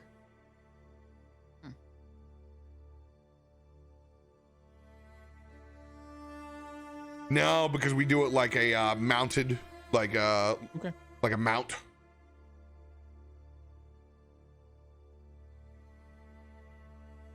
Got it.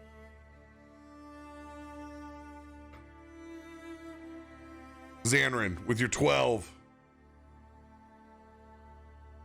Did you see Jacob pick apart this wagon and all the hidden spots? You unfortunately find the junk, my friend. You find the key ring with 1,000 skeleton keys on it that lead to nowhere. The old banged up cash register that, while looks very cool and soda fountainish, it's probably got about 1,000 more hours before this thing will ever work again properly. It's gonna take some serious time. And you do find the extra axle underneath the actual wagon. There is another wheel underneath.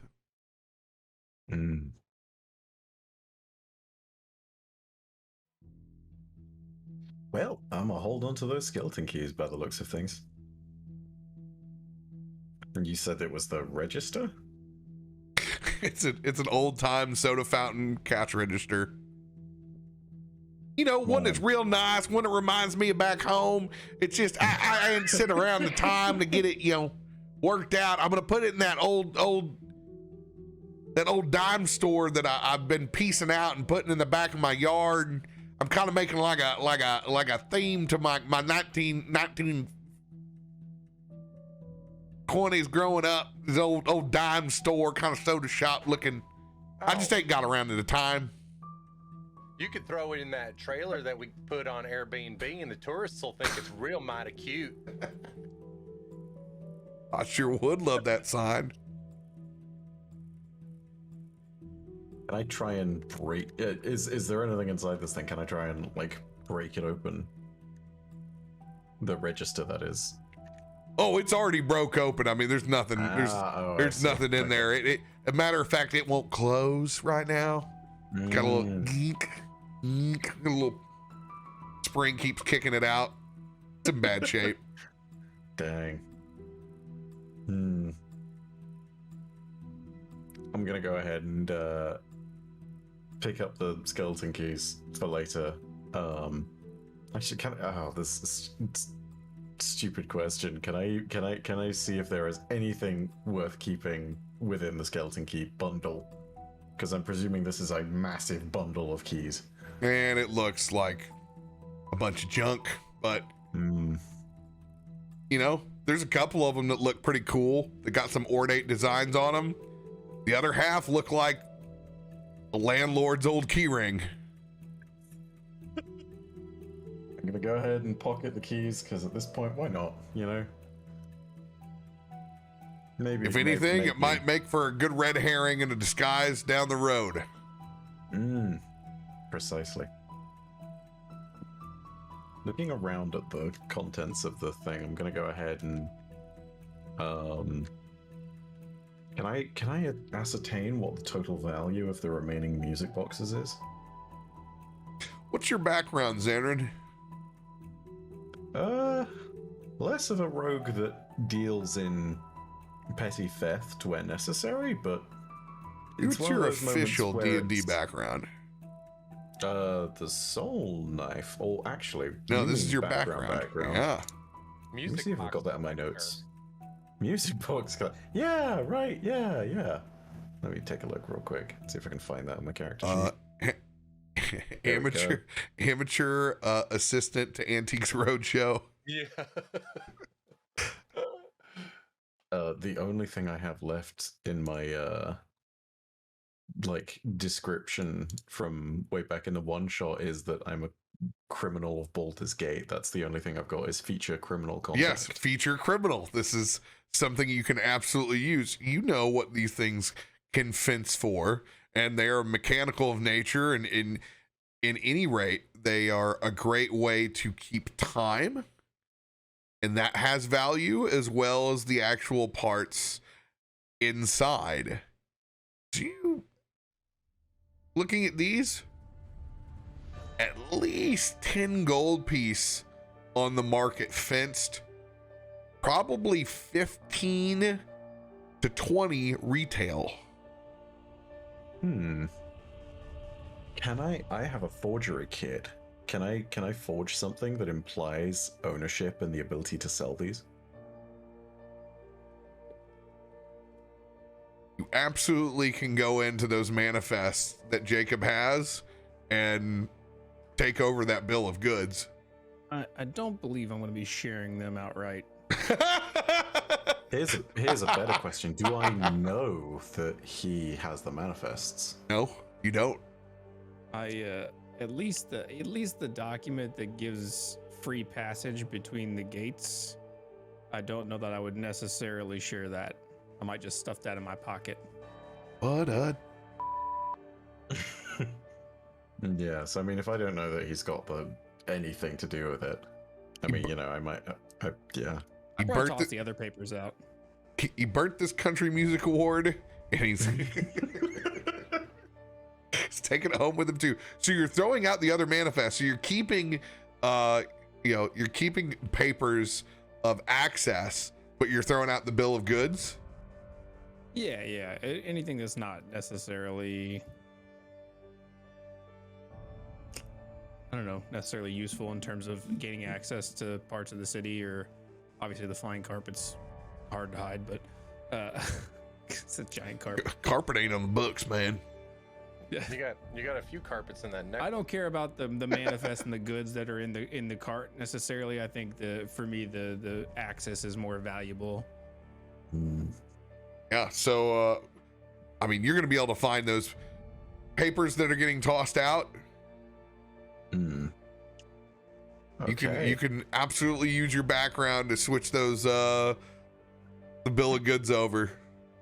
Yeah, I'm gonna go ahead and do that real quick, considering that no one else has use for them, and that at current it's just sort of a net loss to everyone if they're just left in the middle of the woods. It's getting Lord of the Flies down here on the fucking pathway real quick.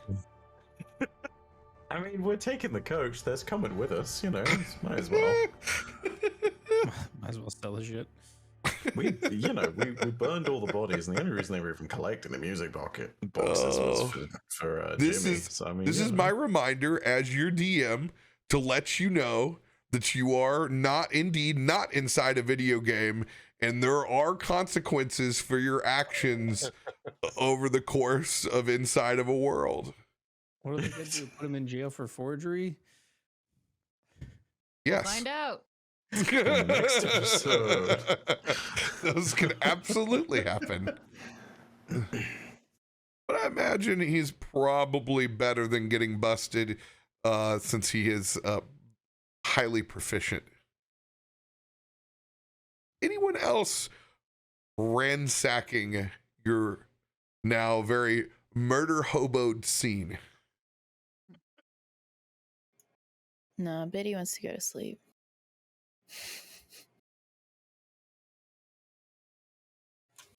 Biddy heading back up top to the structure. Anyone else?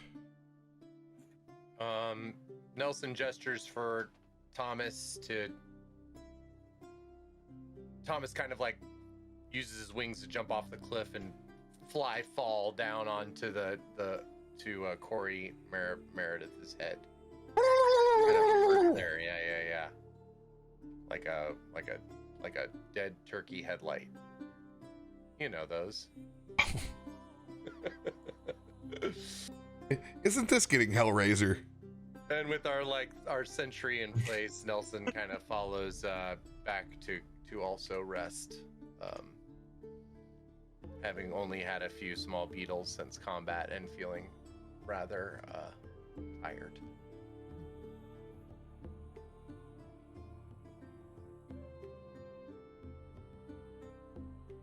Anyone else? Guess I would find a good place to put my locket, so I could. Anybody want to come inside? Toph's still awake, Will. The idea of a pillow fort sounds way more comfortable. Do you still have tea? Yeah, you got everything you want. Tea? And that's all it's going to take for me to walk over towards the amulet. Yeah, Nelson remembers that big plate of delicious grubs and gross dirt bugs and 180s towards the invitation.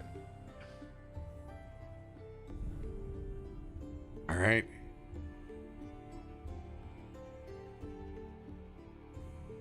After you guys get your grub on, begin to hit the hay, go ahead and click that long rest on your character sheet.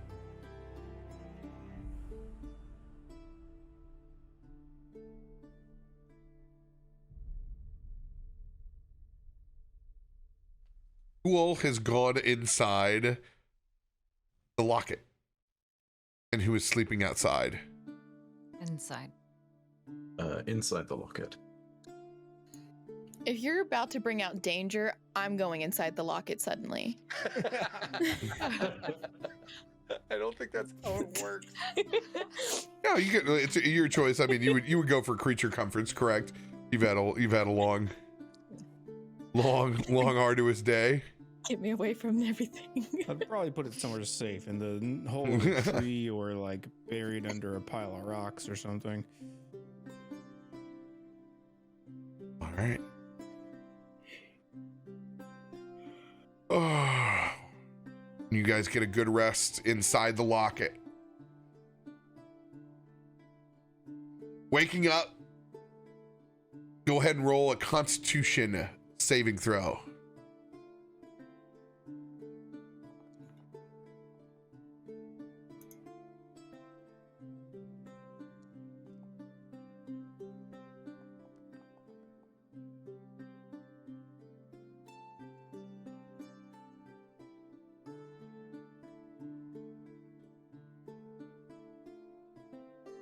$19, Biddy on the high.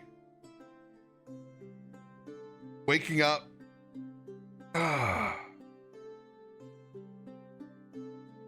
Feeling slightly refreshed. You're going to be able to take that first step outside the locket and see the sun shining out on the Coastway Pass. Looking out over the rubble pile that is now burned to the ground. and your undead carriage to the side. Braum is gone.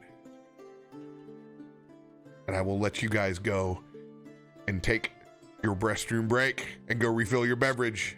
Made him angry, Nelson. Oh no. No. So, morning has been reached. Biddy, the first one out. The rest of you waking up Notice. from Jacob's locket. Braum is gone. Does she notice he's gone? Like right off the bat? Yep. Is your locket like openable like a door? Like, can I yell into it? Y'all would hear me. No, not. I mean, Darn. I guess if you yelled, we probably would hear. Not really. Alright, the she's door gonna gets yell. open. Yell. Even if it sounds like a little squeak to you doesn't- all in the I distance. don't think it exists on a different plane or anything. I think it's just a. Yeah. Yeah, we'll probably hear.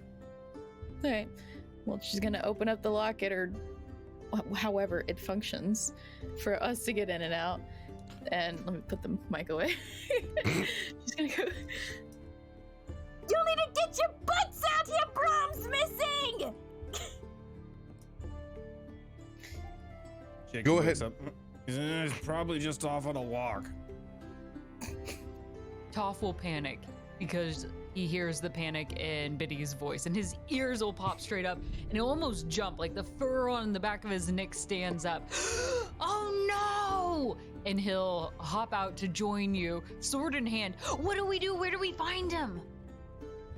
Well, I think we should first wait for everybody because the last time somebody went missing, we ended up finding mushrooms that were killing us. Oh yeah, So we should probably wait. right. The last time someone went missing, they weren't actually missing, and you just snooped around.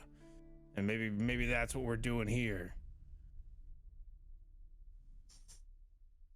Unceremoniously and without much need or want for it, Zanrin is going to fall out of the rafters.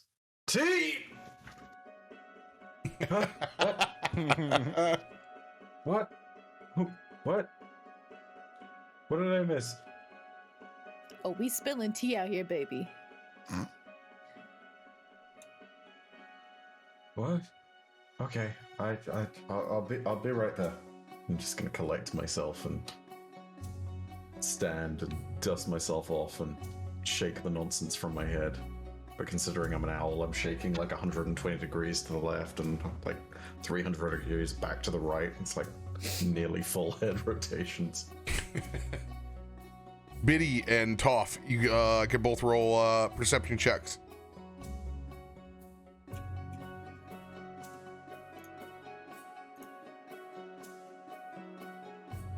I'm doing great.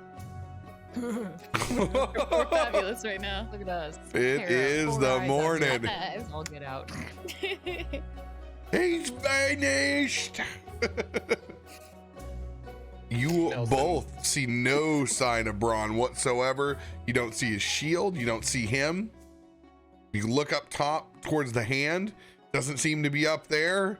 He's not down by the carriage either.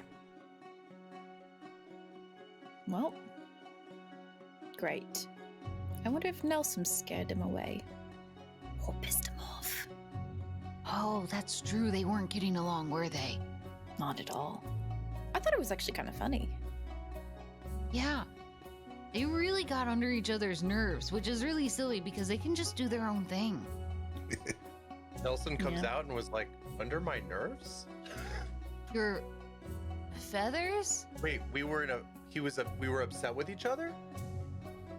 Oh, you didn't know that. Well, at least Braum was upset with you, which I'm sure you noticed.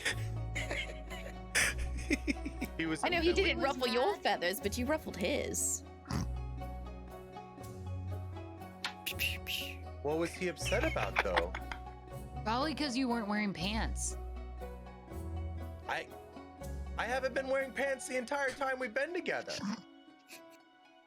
I'm just kidding. He's not mad about that part. It's probably because he doesn't like the dead things you're doing.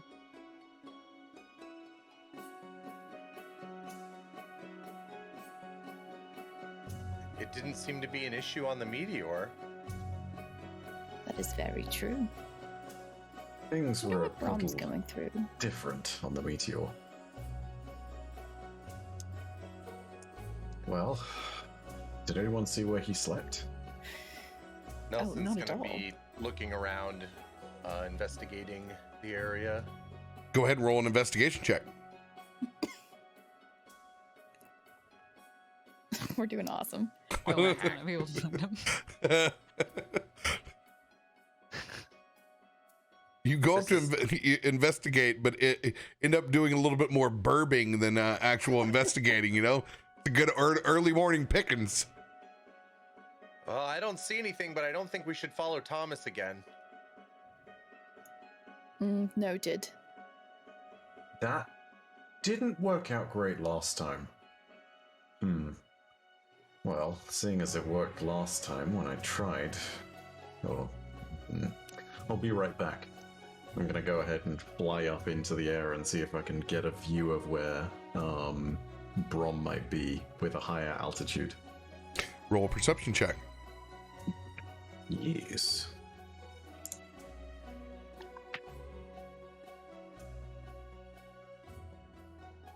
"17 as you take flight and you scan the skies and look for the road to see if he's either walked down either way. You do not see Brom on the road. But while you're up there, you look towards the hand and you do see near Brom's bedroll, there does seem to be something in the spot where he was at. I'm gonna go fly up and investigate and see what's happening. You fly over towards there. There's a small bit of rocks that are piled around a handwritten scroll that is tucked near where his bedroll was.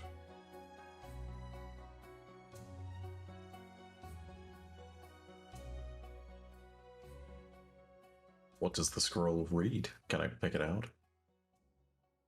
You pick up and you take the two leather ends off and begin scanning this scroll, and it doesn't have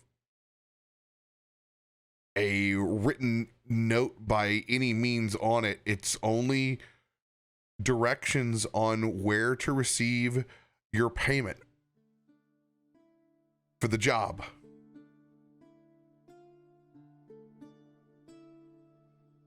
I'm gonna go ahead and psychically whisper down to the rest of the crew, telling them to come up and take a look at this. Something is wrong, but I think I found something Brom left for us. You can want see us it's to come up, or do you want to come down? You can see it has I his. say that now, and I'm realizing that's kind of stupid. I'm gonna fly down. I'm sorry.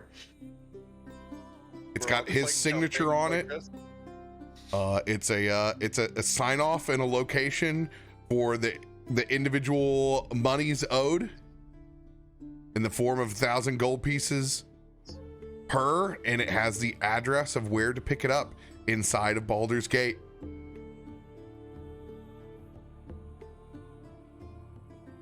Is this your plan to make sure we don't get to Baldur's Gate still? Dagnabbit. We'll never get there.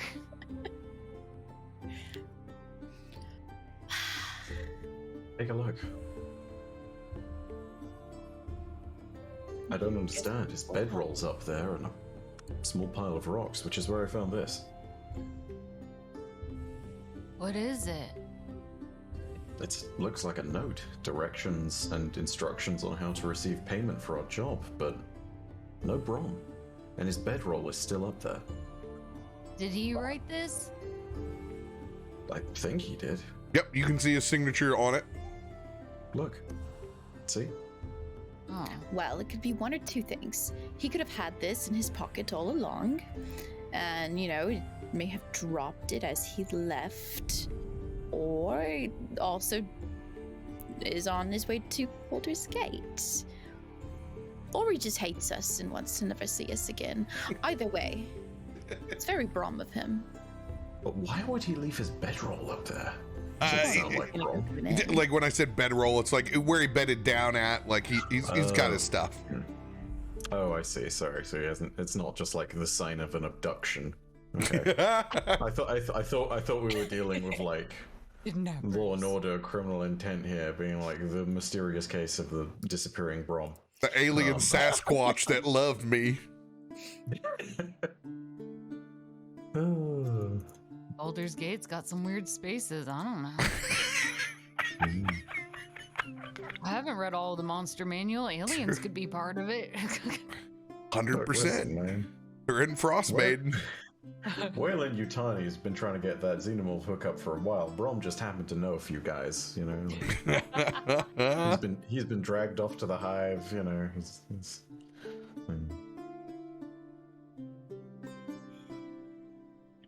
I'm gonna look at the others, unsure. This was never my payment to receive. This was all about you. What should we even do with this?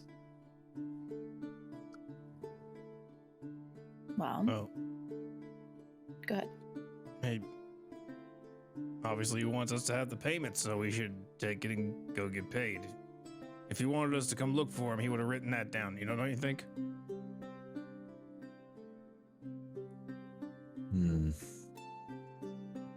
Well, it's kind of rude to not say goodbye. He was a bit abrupt, but I don't think he was rude. Brom comes around very quickly when someone shows a degree of faith. I don't think he'd just abandon us like that. Especially the whole group.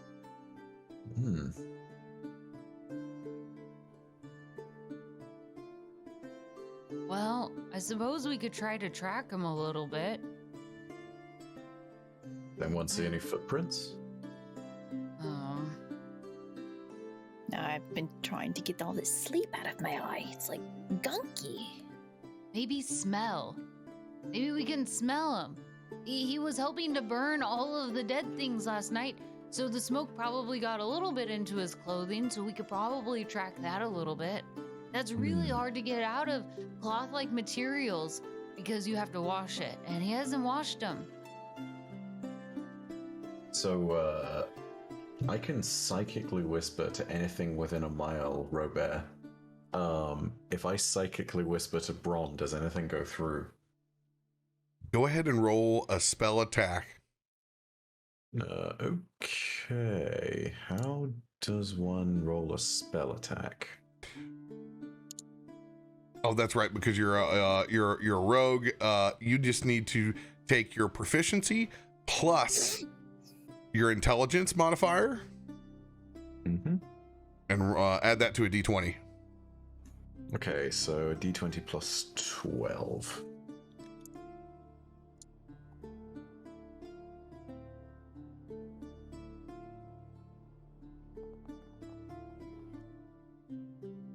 $22.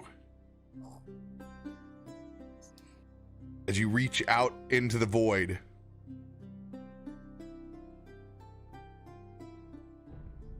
son of a bitch! You scared the shit out of me!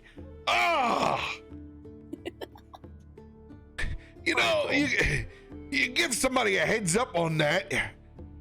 And I would say the same to you, but you seemed to leave us high and dry. I'm over here trying to get breakfast. I've been over here trying to roast up some grouse this morning. And yet you left the note at the top indicating almost like we should carry on without you. When I leave up the oh, bugger. It rolled out in my pocket.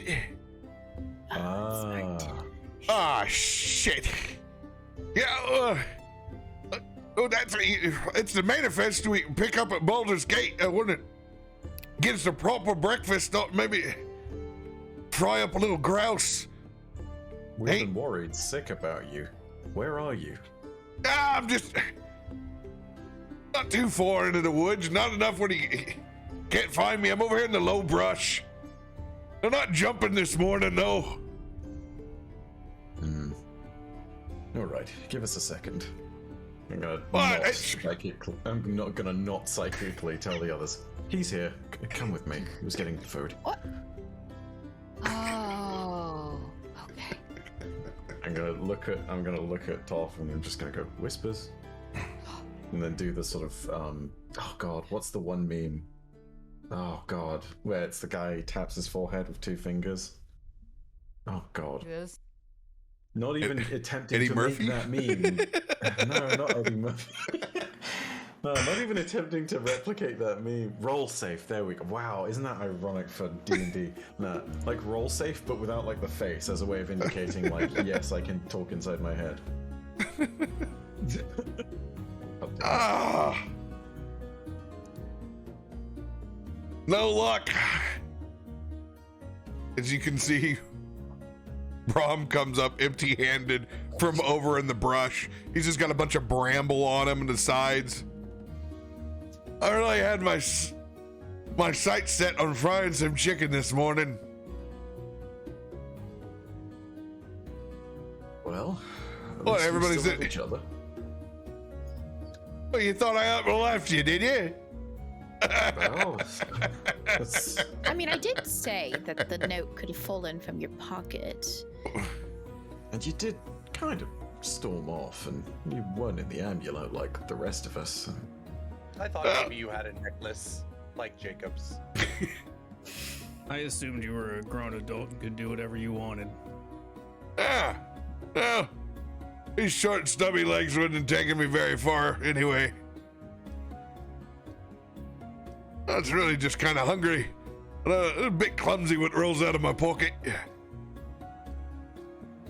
I mean, there's a locket with a lot of food. You can eat something. You got food in there? Did you have food in there the last time? He had a ton of potatoes. Yes. Yeah. I don't, They were so many amazing. potatoes. I even I don't put some remember in my the pocket potato- afterwards. son of a... Yeah. I don't There's a remember lot the... of potatoes and coffee and tea. And Oh, I remember the coffee and tea, but there's only so much coffee and tea when you're hungry you can eat. Ah, And bother. there were grubs. I don't want to eat your fucking grubs. Maybe if they're fried. I've never had them fried before. They might not be bad. A little squishy on the inside. Like a bad nugget. No grouse, though. Yo. Braun's talking about chicken tendies in this game. God, you pissed me off. I got hangry. Go over and take the edge off with some grouse. Go hunting. That's what we do. Good to see your undead piece of shit still out here, Nelson.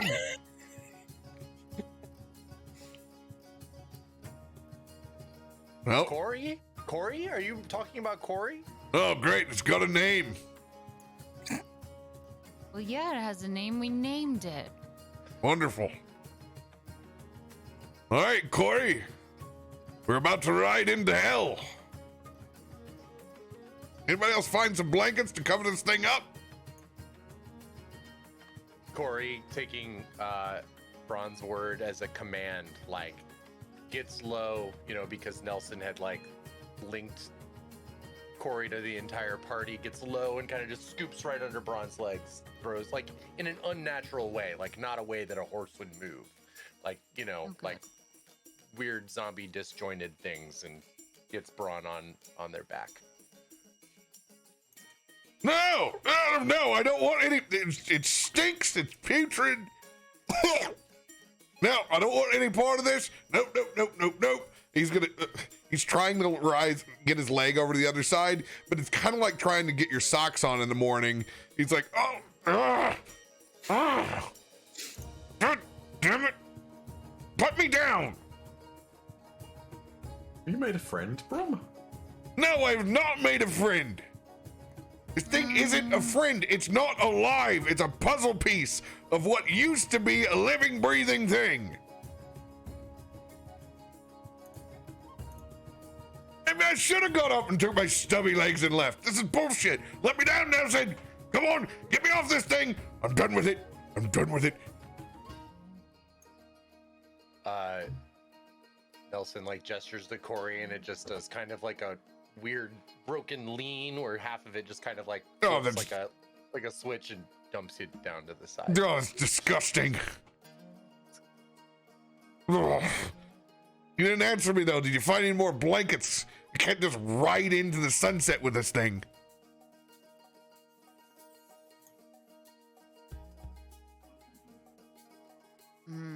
I mean, you could. Or you can't. I don't know how familiar everyone is since they just met in Baldur's Gate, but you're not rolling up with your undead pony up to the front. Well, what if we just let it go right before we get up there? Fine. You can risk whoever sees you on the highway in your carriage from hell, but you happen to be rolling up to a city that had a problem with the undead literally coming up from a scar in the middle of it. They have a mild predisposition for this bullshit. Does that mean they'll be used to it? Where did I find you people? How much did I drink when I posted on that board? A lot. A lot. It happens at taverns. No, we can't just willy-nilly waltz up there with this. You're gonna have to cover this thing. Do we know about Jacob's magic carpet, or did he like hide that? No, it's a pretty big rug, you know. Yeah. Yeah, kind of hard to hide. I don't know that I would come out and say it's a magic carpet though. I obviously have got the rug. We could leave Corey here and let the rug pull the carriage. Showing up to the gate with a flying carpet pulled cart. All the above. Whoa.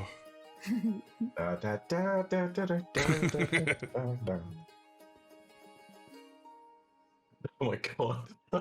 I just had the most horrifying image of that scene, except every animal in the procession is just undead and it's Nelson at the head of the procession. As it should be. Welcome, my god. Welcome to the Black God. Parade.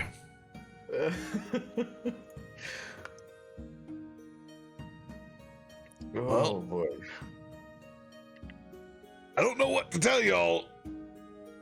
You're gonna have to come up with something and some way to disguise your undead horse getting back to the city. What if we just cover it with mud or something? Yeah. That's equally as terrifying. Your mud golem undead horse that marches up to the front of Baldur's Gate.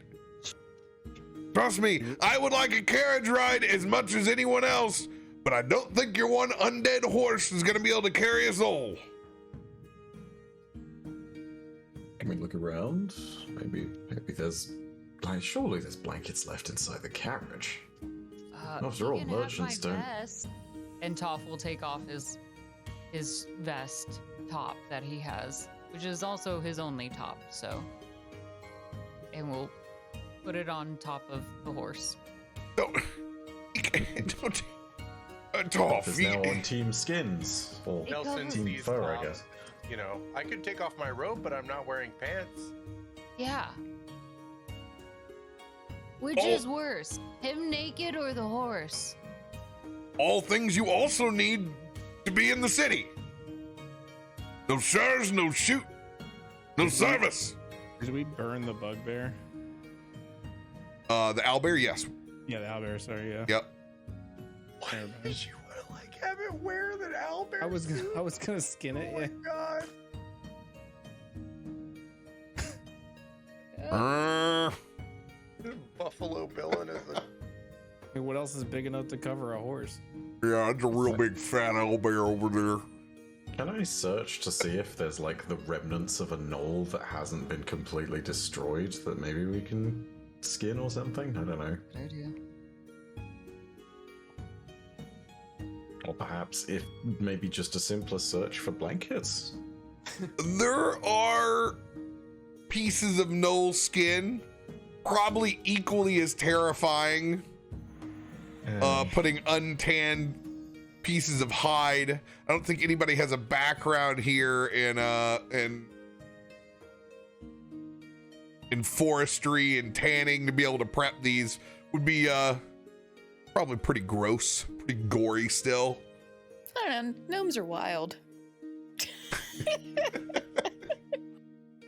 You ain't seen me crazy yet. Zanrin, how far is it? Did you see? Do we even really need the carriage? About a day's ride from here. If we start now, we'll get there by nightfall, I reckon. Riding, I don't want to though. walk.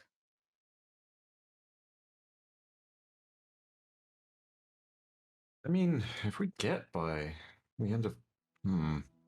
What about halfway then? We just take it halfway. Well, 3/4 or 4/5. We could walk the last bit. Yeah. Is it Yeah. downhill to Baldur's Gate? It's actually pretty flat. Oh, never mind then. See? It'll save our feet, and then we could even run the last quarter bit. Run. Yeah, I can run. Can you? Not very well. I can carry you if you want. I don't think you want to. Pretty stout. Well, okay. Well, Right. I vote you ride the dead pony for at least halfway. Can I cast minor illusion on the horse to make it look like what the party considers a live horse? You would need a little bit more than minor illusion on it. You would need major illusion. Minor illusion you could do on some smaller stuff, but with Sure. the horse's size, it's just a little bit too big for that. I like that you clarified of what the party thinks is a normal horse, as if like purposely excluding that I think this is normal as is. Exactly. The commitment is admirable. Thank you. Affection.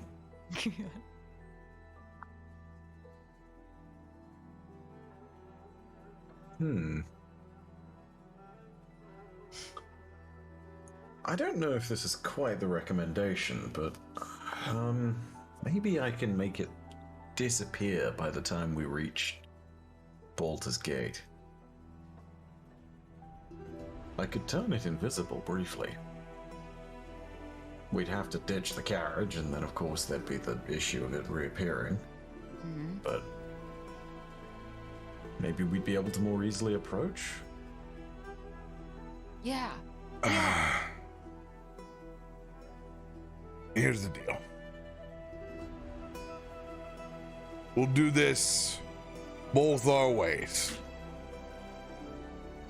We throw what blankets we got left on, what's his name?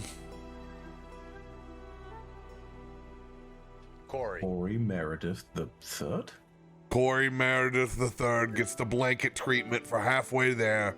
Oh, Brom, you named it too, though. Corey Meredith Shitpile. Yeah. Well, it's gonna get us halfway there. And then it's gonna have to go. And I'll do my best to summon us up a celestial to take us the other half. And then we go ahead and dismiss it on its way. Is that the celestial that Biddy likes? Tough. She's gonna get like red in the face. Your eyes got really big last time he showed up. I also just came back from death when he showed up. Okay. Also, let's not talk about the position there. Senrit, stop picking on me! Look, statement of fact. I mean, you know, his carriage was very visible from. Yes, he's a very attractive angel baby. Okay, can we carry on now? No, it will not be pulled by an angel. Oh, darn it. I'm sure you haven't seen the last of them. I'm sure we'll get into some shit again soon. So what you're saying is I should try dying again. Please. Not anytime soon.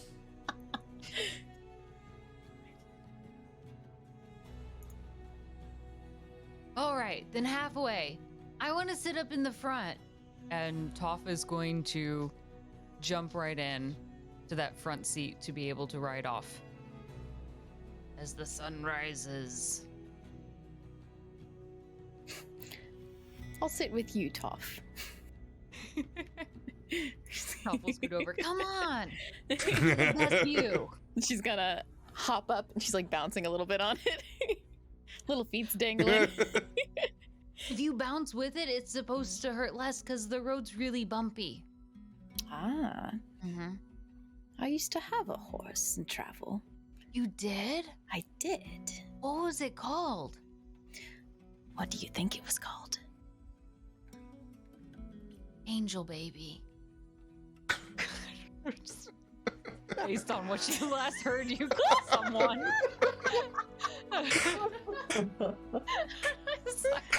Actually, it was Spotted, so we named it Spot, but Oh. that's not a bad choice.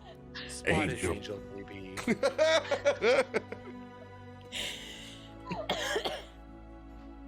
Nelson's gonna walk It's in over, English. walk over to Corey and just kind of like he barely has to like do a little hop and throws a leg over and perches on Corey's back. Oh, even better. Literally, It's so big.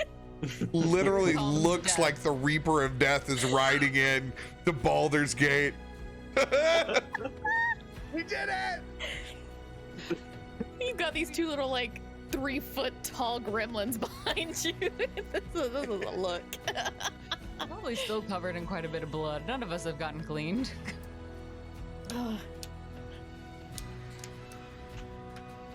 Right. Jacob. To the city. Where do you hitch a ride on the coach? Brahm's gonna hop on the back. And probably inside. Where it all started. Just go inside, put my feet up. Such comfort.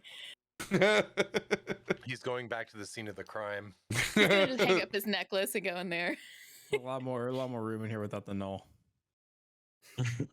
What's great is the fact that no one saw you inside the party. That it's your own little kept secret that you started the fire. It was always burning. I didn't start it. You didn't start it. As you all begin making your way down the path to Baldur's Gate in your undead chariot,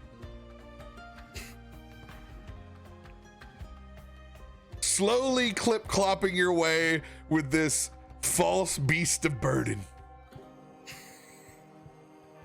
It moves in the most unnatural ways over the terrain. It does a pretty good job when it's not rocky, but when it is, it's like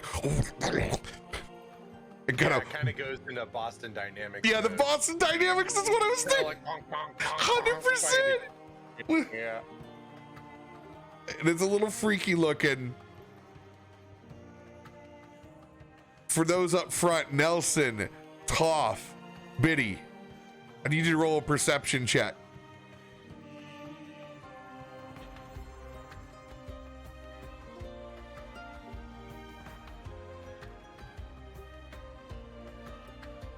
(14, 11). Nelson, you may roll. Ooh, ooh, ooh, ooh.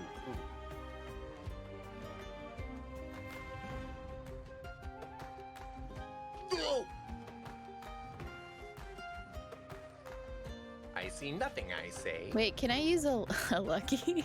Absolutely. Okay, that's just a normal reroll, right? Mhm. Okay. Not much better. actually much worse. Doing great.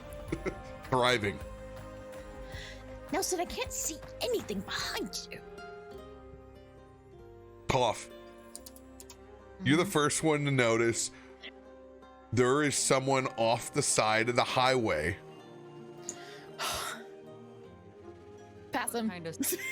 Yeah. By themselves. There seem to be sets of tools around them, almost like a small stand. And you can hear in the distance, "Clean your horseshoes! Oh no. Clean your horseshoes! Dusk punch cleaning services, clean your horseshoes!" There's a horse dude up front. Oh, dang it. We can't let him see this horse. No. We have to go fast past him. Just kind of like gallop right past. We can't stop. Then he'll definitely know that Corey Meredith III is not okay. You know what I can try to do? I can bring up my echo. Switch places with her.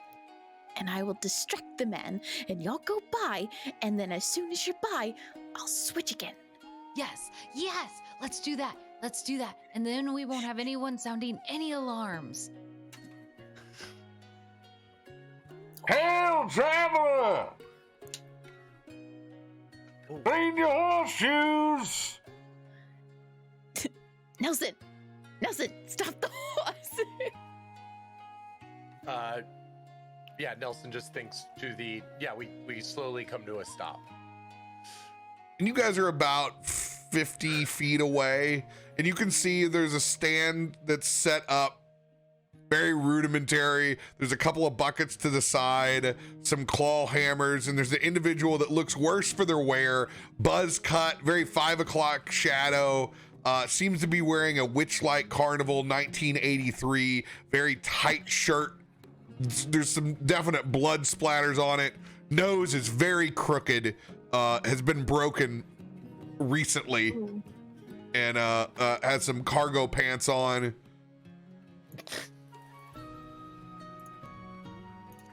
Biddy's gonna turn to the group. Okay, so we definitely cannot go by this man with this undead horse. Because I don't know what's gonna happen. Every time we meet people, things just go wrong. So what I'm going to do, I'm going to bring out my echo. She's going to sit here, and I'm gonna walk up to this man, and I will do my best to distract this man while you all go by. And as soon as I see you far enough away, I'll do the old switcheroo. A silver a hoof, I'll clean your horseshoes. Dusk punch cleaning services. Ugh, you sound The like best in the Baldurs Gate. Seems like a solid plan. Okay. Can you go quickly with the horse, Nelson, whenever I get over there? Nelson nods and then kind of starts moving at a very slow pace as Biddy makes their way over. Okay. All right. I'm going to spawn my echo and where I'm sitting and get over to this man's.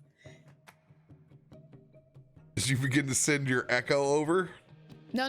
My echo is going to be where I am. So I will spawn her and she's going to sit in my seat. And I will go as me. Because wouldn't it be even stranger to see, like... Yes.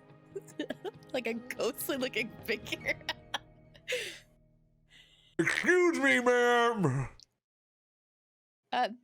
You're interested in cleaning your tired horseshoes for silver? Hi, greetings, piece. traveler. Yes.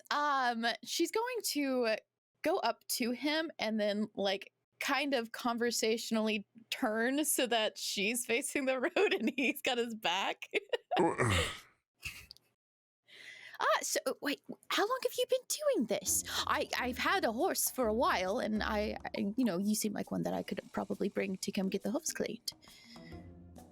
When does it... exactly get into the horseshoe cleaning business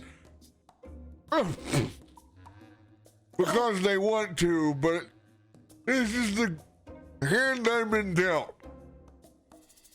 I mean, it seems like a very fair job to me. No, you do it's well. awful. But I need to fix Why is my. that? I gotta fix my nose. You look like you could talk to somebody. Go ahead, tell me everything. And she's gonna like eyeball her friends, like go. Nelson sees the man's back to them, and so kind of as the carts speed up. What? I'm a very good listener. I want you to roll persuasion check to get him. Oh no, I'm a negative 1. I believe. Oh no.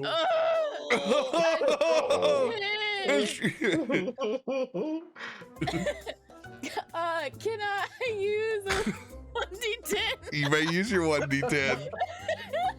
Okay. Oh no.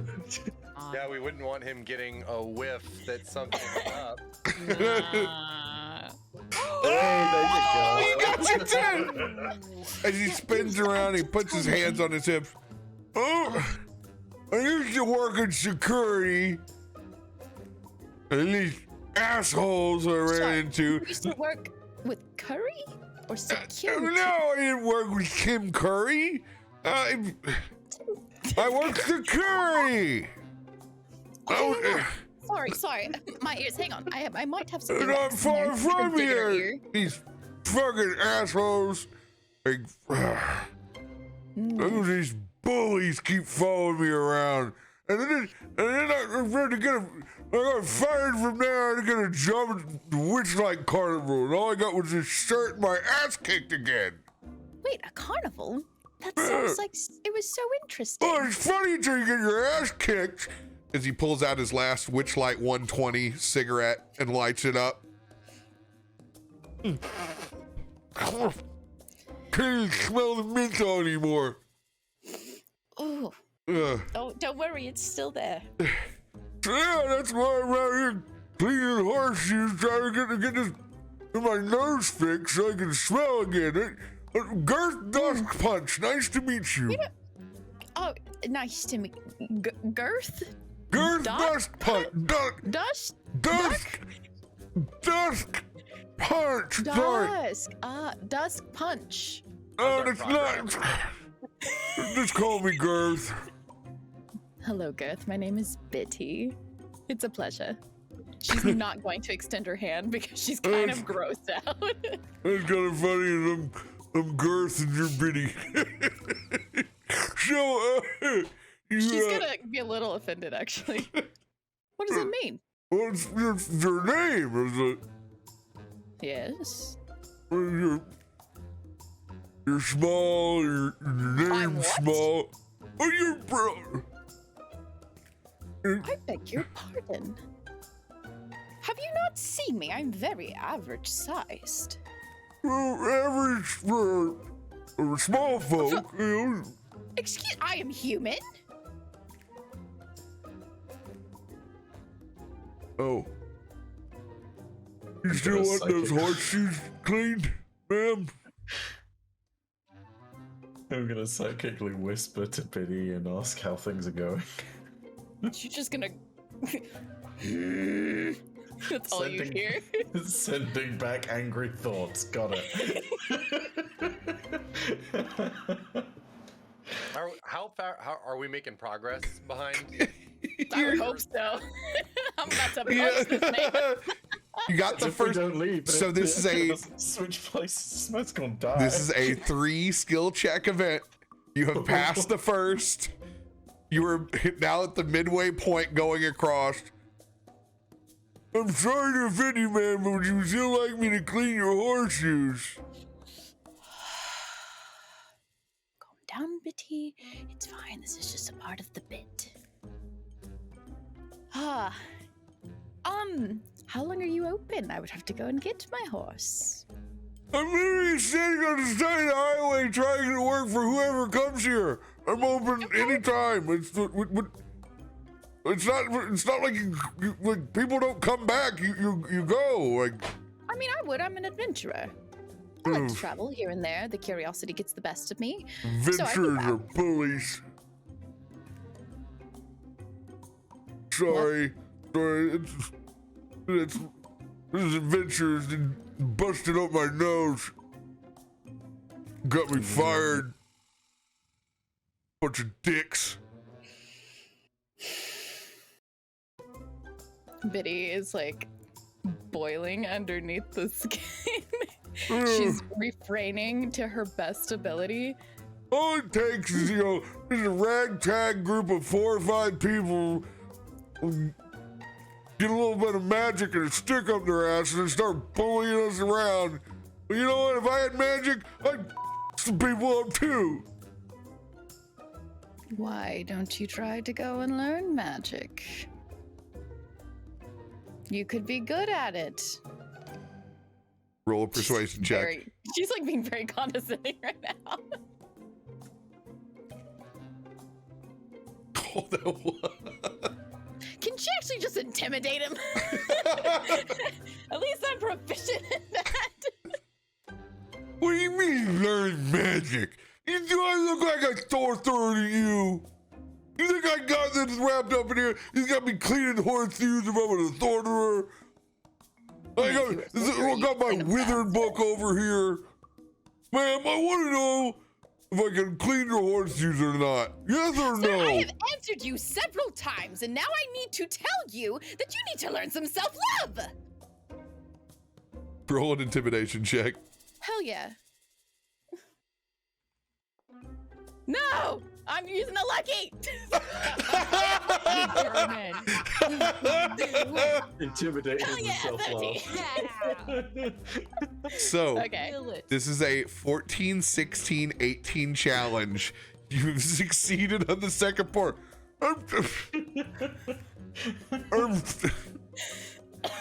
Give me more luckies, chat. You can only use one. I know. But for later.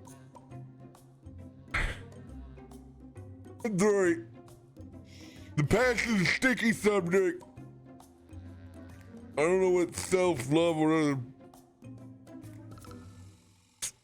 you're talking about, but you feel better about everything that's occurred in your life. well, You that's can look at things as a negative or a positive.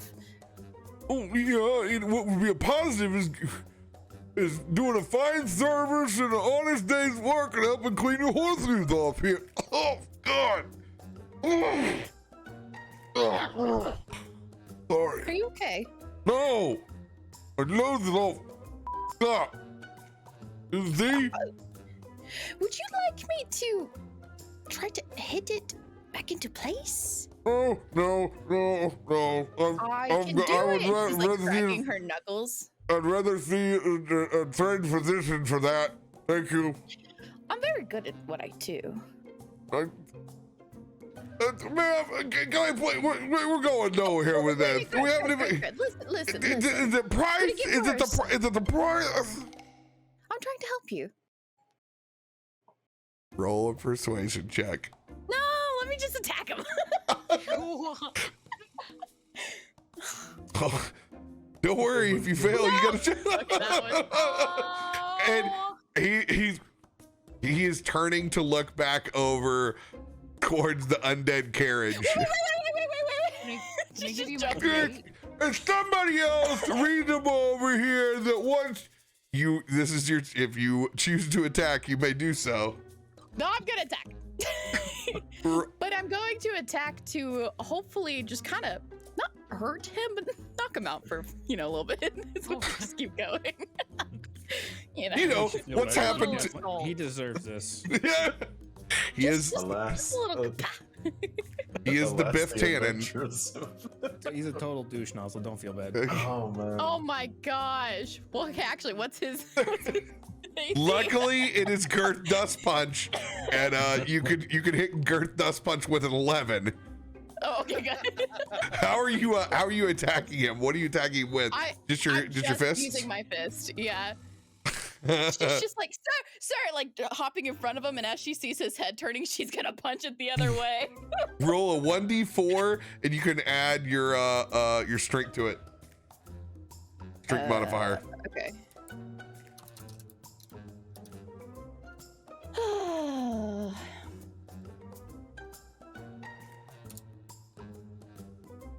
Okay, that's a 9. Oh god, you killed her. You knock him on. You take him. He's only got 8. He's only got 8 left. you DTD. Now he's not dead. You're trying to knock him unconscious. I'm just trying to knock him unconscious. Which you will. It will put him under. Any monster. Put him under the ground. Any monster that you do take all their hit points, it is your choice to kill or put them unconscious. So that is your Oh my god. is there anyone else over here that would like to deal with and please describe this knockout blow. So yeah, as she's kind of stepping in front of him and she gets panicky and she just decks him like right in the chin. And he notices as he's falling to the ground and all she's gonna do is and look at her friends. And then she's gonna kind of drag him a little bit off the side of the road, back behind wherever his stuff is, and kind of cover him with some leaves that she finds, so that he could maybe be protected. And then she's gonna whisper, Sorry about that. You just couldn't see the 3-legged undead horse. Good luck with your horses. she's gonna she doesn't need to teleport, she's just gonna catch up to her friends. That's it. It's enough. I've seen enough. As he sees Biddy cold cock this dude on the side of the road so he won't see our undead horse. Stop! Get off of that thing now! Put it away! I'm done with it! He's catching up and hearing this. And he's gonna. Accident! I What? don't know my own strength. I'm very average sized. You know, my mother's Oh my god! Bunch of hoodlums! As he does this, he's got a smile on his face because he did see you rear back and just absolutely level this guy. What was his race? Did I even know like his He's race? just a human. No, I mean, he's literally Biff Tannen. Okay. Gotcha. It's Oh my literally God. Biff Tannen in our campaign. He's gotten his ass kicked in multiple places now. Yeah. I should honestly have just punched him square into a massive pile of horsemen here. We gotta be He's careful for when He's he gets been the there. Sports almanac. Oh, perfect. He will come back as the true big bad someday. Oh no! Not I if hope he doesn't he remember. chooses to Could I have hit him enough to forget my face? Might hit him hard enough his nose straightened out. I hope so. I wanted to help. Maybe he'll be grateful. When he wakes I up from those remember pile you. of leaves, I'll let you know. Oh no! Nelson!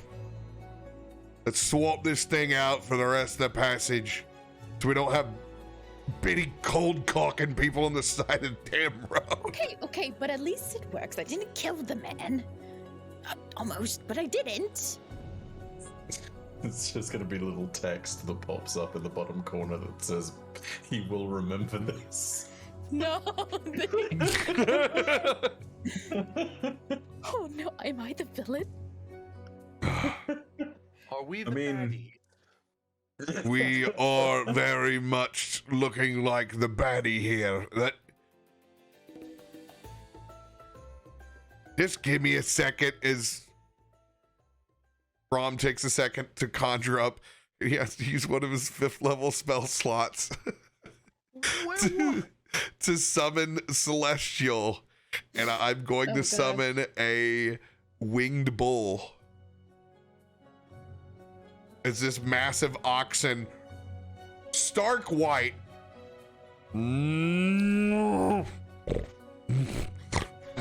Give me that damn blanket so I can cover these wings up. Okay. Nelson, give him the blanket.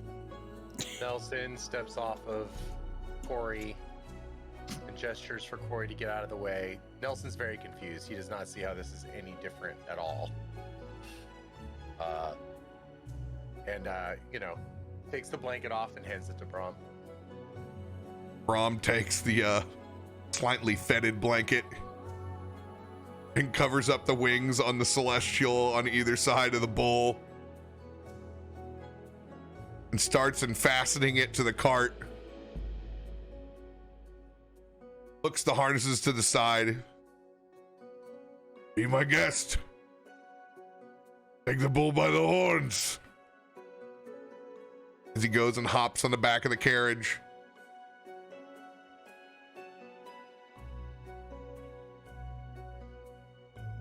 Nelson gestures for Thomas to jump in his bag because we're not going to leave Thomas behind. And then climbs back onto this bull. Brom, does it have a name? Name's Bronson. Bronson? Bronson, that's his name. Bull Bronson. Your son. Bromson and Bronson? Bronson! To be Like fair, it's Missouri? better than the man named Girth that I just met. You met a man named Girth, eh? I sure did. Well, tell me all about Girth's story, silly bitty.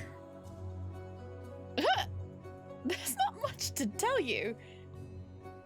Well, aside from the fact that he's just trying to make honest work, he had a witchlight cigarette, he lit that in front of my face, but he couldn't smell it, I could smell it. It was very putrid, to be fair.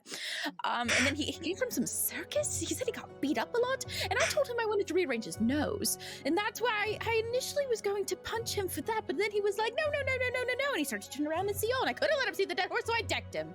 With that perfect camera pan away as Biddy describes the situation, you begin to make your last back half push towards Baldur's Gate. As you can see the big nugget in the sky as it gets 3-4 o'clock in the afternoon, sun pouring down, but you are close to home, and we will pick up headed back to the Basilisk Gate. Actually, no, we'll be headed towards Rivington. We're on the south side. That sounds fancier. It does. Headed towards Rivington when we pick back up next week. You're finally there. And we didn't kill anybody today. I'll believe it when it happens. Well, we didn't. Hold on here. We didn't. I'm still 50% sure Girth will die of a concussion, maybe. We did. Your brain cell's missing now. He just got cosmetic surgery. Okay, everybody heals from it. It's fine. He's gonna join Reeves in the Apple Dumpling Gang. Is that their name now? I still wonder whether Reeves died of We fright. represent the Apple Dumpling Gang. The Apple Dumpling Gang. They start like some Brothers Without Banners thing, right? All right, we're gonna shoot the after show. Thank you all for joining us. We appreciate you. Have a great rest of your evening. I'll see you guys for Witchlight in about an hour and 15 minutes. Love you all. Bye-bye.